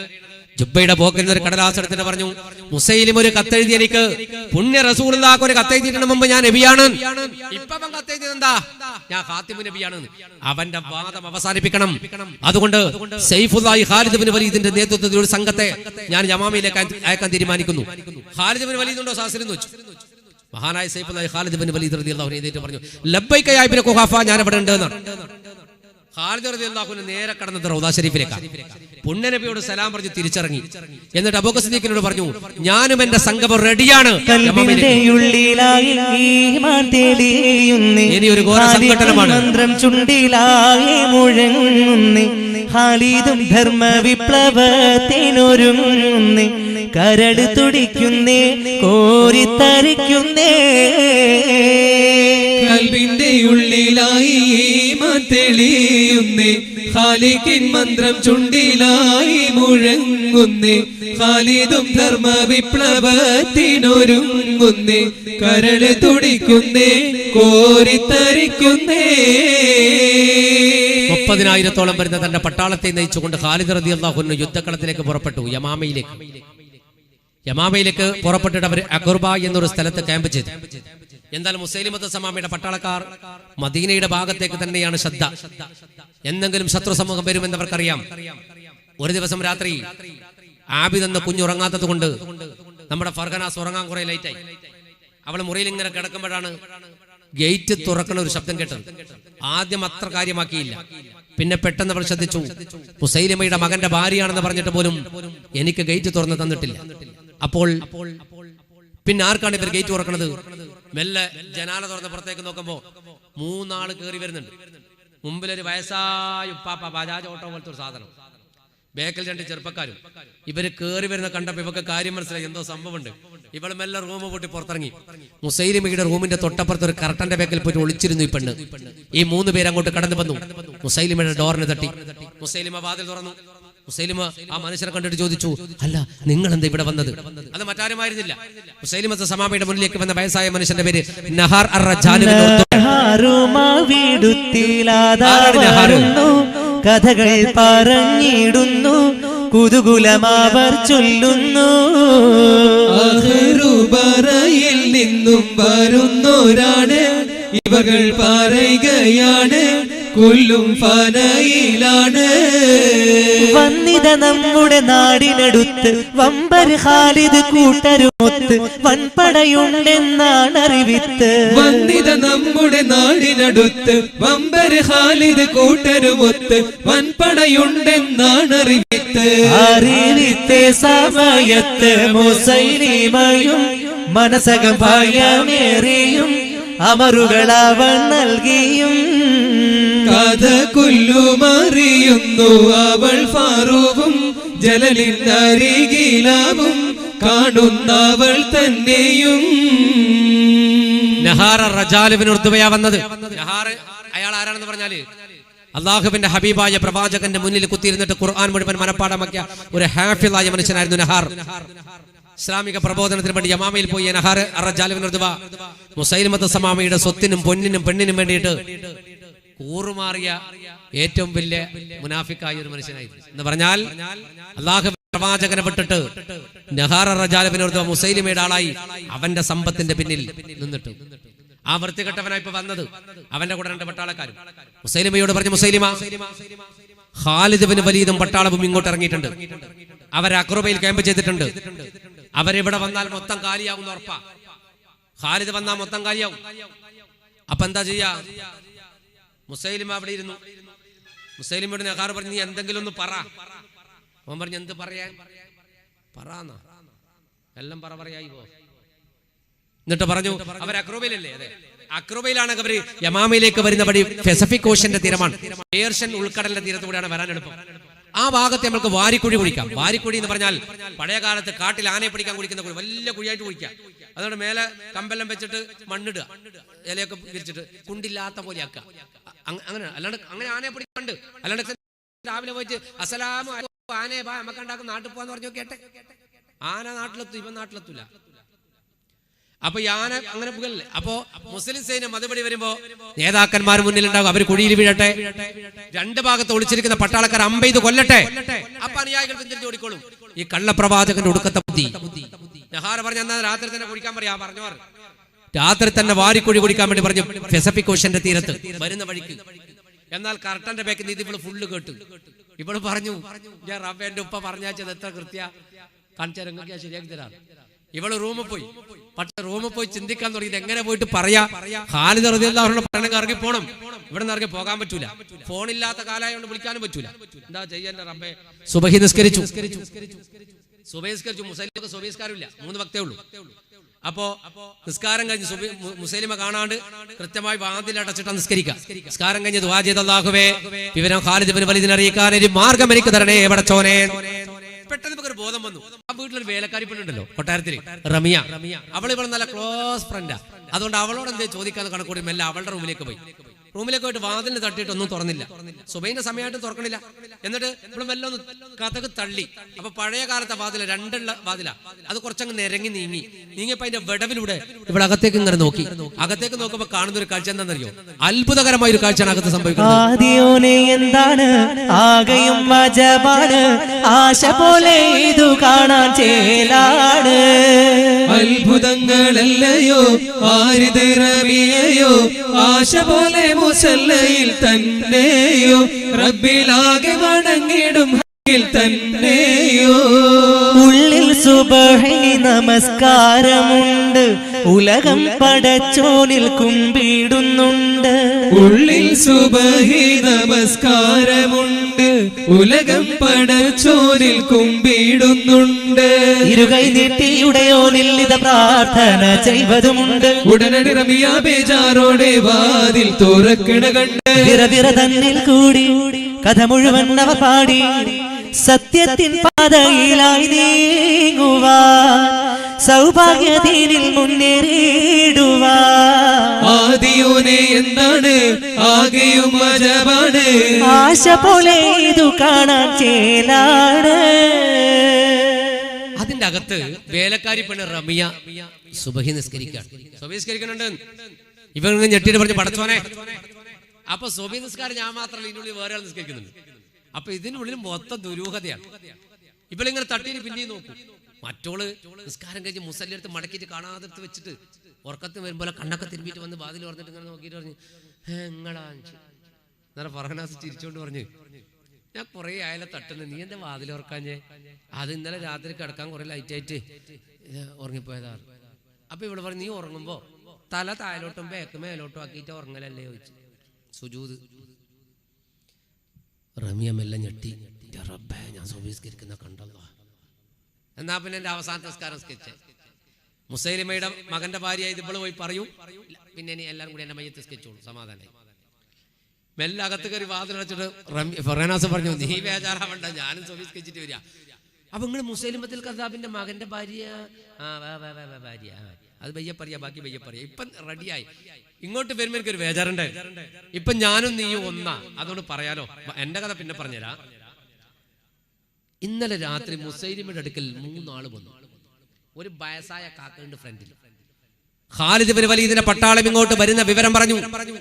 ആ ഇസ്ലാമിക സംഘത്തെ തകർക്കാൻ വേണ്ടി പേർഷ്യൻ ഉൾക്കടലിന്റെ വരുന്ന തീരത്ത് വാരിക്കുഴി കുടിച്ചിട്ട് അവരെ അപായപ്പെടുത്തണമെന്ന് മുസൈലിമ പറഞ്ഞു. ഈ വിവരം ഖാലിദിനെ അറിയിക്കണം. എന്താ മാർഗം റളിയല്ലാഹു അൻഹു. അപ്പൊ ഈ പെണ്ണ് പറഞ്ഞു, ആ വന്നതിന് അഹാറാണെന്ന് പറഞ്ഞു. ഖാലിദ് റളിയല്ലാഹു അൻഹു ഇവരെ അറിയിക്കണം, ശരിയാണ്. പക്ഷെ ഇപ്പൊ നിങ്ങൾ വേഗം റൂമിലേക്ക് പോയിക്കോ, മുസൈലിം എന്നെ വിളിക്കാൻ ഇപ്പം വരും, നമ്മൾ ഒന്നിച്ച് കാണണ്ട. ഫർഹനാസ് മുറിയിലേക്ക് പോയി. റമിയ അങ്ങോട്ട് വരും എന്നാ പറഞ്ഞത്. കുറെ കഴിഞ്ഞിട്ട് റമിയ വന്നില്ല. കുറെ കഴിഞ്ഞിട്ട് ആരോ ഡോറിന് തട്ടിയപ്പോ റമിയ ആകുമെന്ന് കണക്കൂട്ടി വാതിൽ തുറന്നപ്പോ ഒരു ചെറുപ്പക്കാരനോടി അകത്തേക്ക് കയറി. ഒരു ചക്കൻ അങ്ങോട്ട് വന്നു. ഫർഹനാസ് പറഞ്ഞു, ഹലോ കാക്ക, ഇത് പെണ്ണുങ്ങളെ റൂമാ, ആണുങ്ങൾ അങ്ങനെ കയറി വരാൻ പാടില്ല, ഇറങ്ങി പോറാണ്. ഇത് പോകുന്നില്ല, ഒറ്റ നിന്നു. നീ പോടാറ്, ഞാൻ പോരാറ്. നീ പോണില്ല, ഞാൻ കുഞ്ഞിനടുത്ത് പോയിക്കോളാറ്. ആമതിനടുത്തിട്ട് പോകാൻ നോക്കുമ്പോ വാതിലിനടുത്ത് വന്ന് നിന്നിട്ട് പറഞ്ഞു, നീ പോണ്ട, ഞാൻ പെണ്ണ. ഇങ്ങനെ നോക്കി. ഇങ്ങനെ നോക്കുമ്പോ ഇത് റമിയ. ഇവളെ ലൂസ്. പഴയ കാലത്തെ ഒരു പെണ്ണ് ആണുങ്ങളെ കുപ്പായിട്ട് അത്ഭുതം തന്നെയാണ്. ഇപ്പൊ ഇല്ല. ഇപ്പൊ ജീൻസ് പേറ്റ് ടീഷർട്ട് ഇട്ടിട്ട് പോന്നാണ്ടിട്ട് അല്ലോ വളരെ ഒരു തൊപ്പി വെക്കും. കൂളായിട്ടാ പോയി ജീൻസും പാൻറ്റെല്ലാം ഇടല്. ഇതെല്ലാം പിന്നെ ആണ് എന്ന് പറയാ. മീശയിൽ അതിലോട്ടെല്ലാം വന്നുകൊണ്ട് എന്നിട്ട് ചോദിച്ചു, ഇതേത് കോലെന്ന് വെച്ചു. അന്നേരം പറഞ്ഞു, ഇത് ആട്ടിടയന്മാരുടെ കോലാണ്. ഈ കൊട്ടാരത്തിൽ ആട്ടിടയന്മാർ ഈ പാടുമേക്കാൻ പോകുമ്പോൾ ഞാൻ അവരുടെ കൂടെ പോയിക്കോളും, ഇത് അവരുടെ ഡ്രസ്സാണ്, അവരെ കണ്ടുപിടിച്ച് ഞാൻ സ്ഥലം വിട്ടോളാം. എന്നിട്ട് ഇവരെ പറഞ്ഞു, നിങ്ങൾ പഴയ കാലത്തെ പെൺകുട്ടികൾ പോലും ഈ ദീനിനെ അനുഭവിച്ച ത്യാഗം ഇത് ചിന്തിക്ക്. എന്നിട്ട് അവരുടെ കൂടെ ഇറങ്ങിയിട്ട് കണ്ണു വെട്ടിച്ചിട്ട് അക്രോബയിലേക്ക് പോകാൻ തീരുമാനിച്ചു.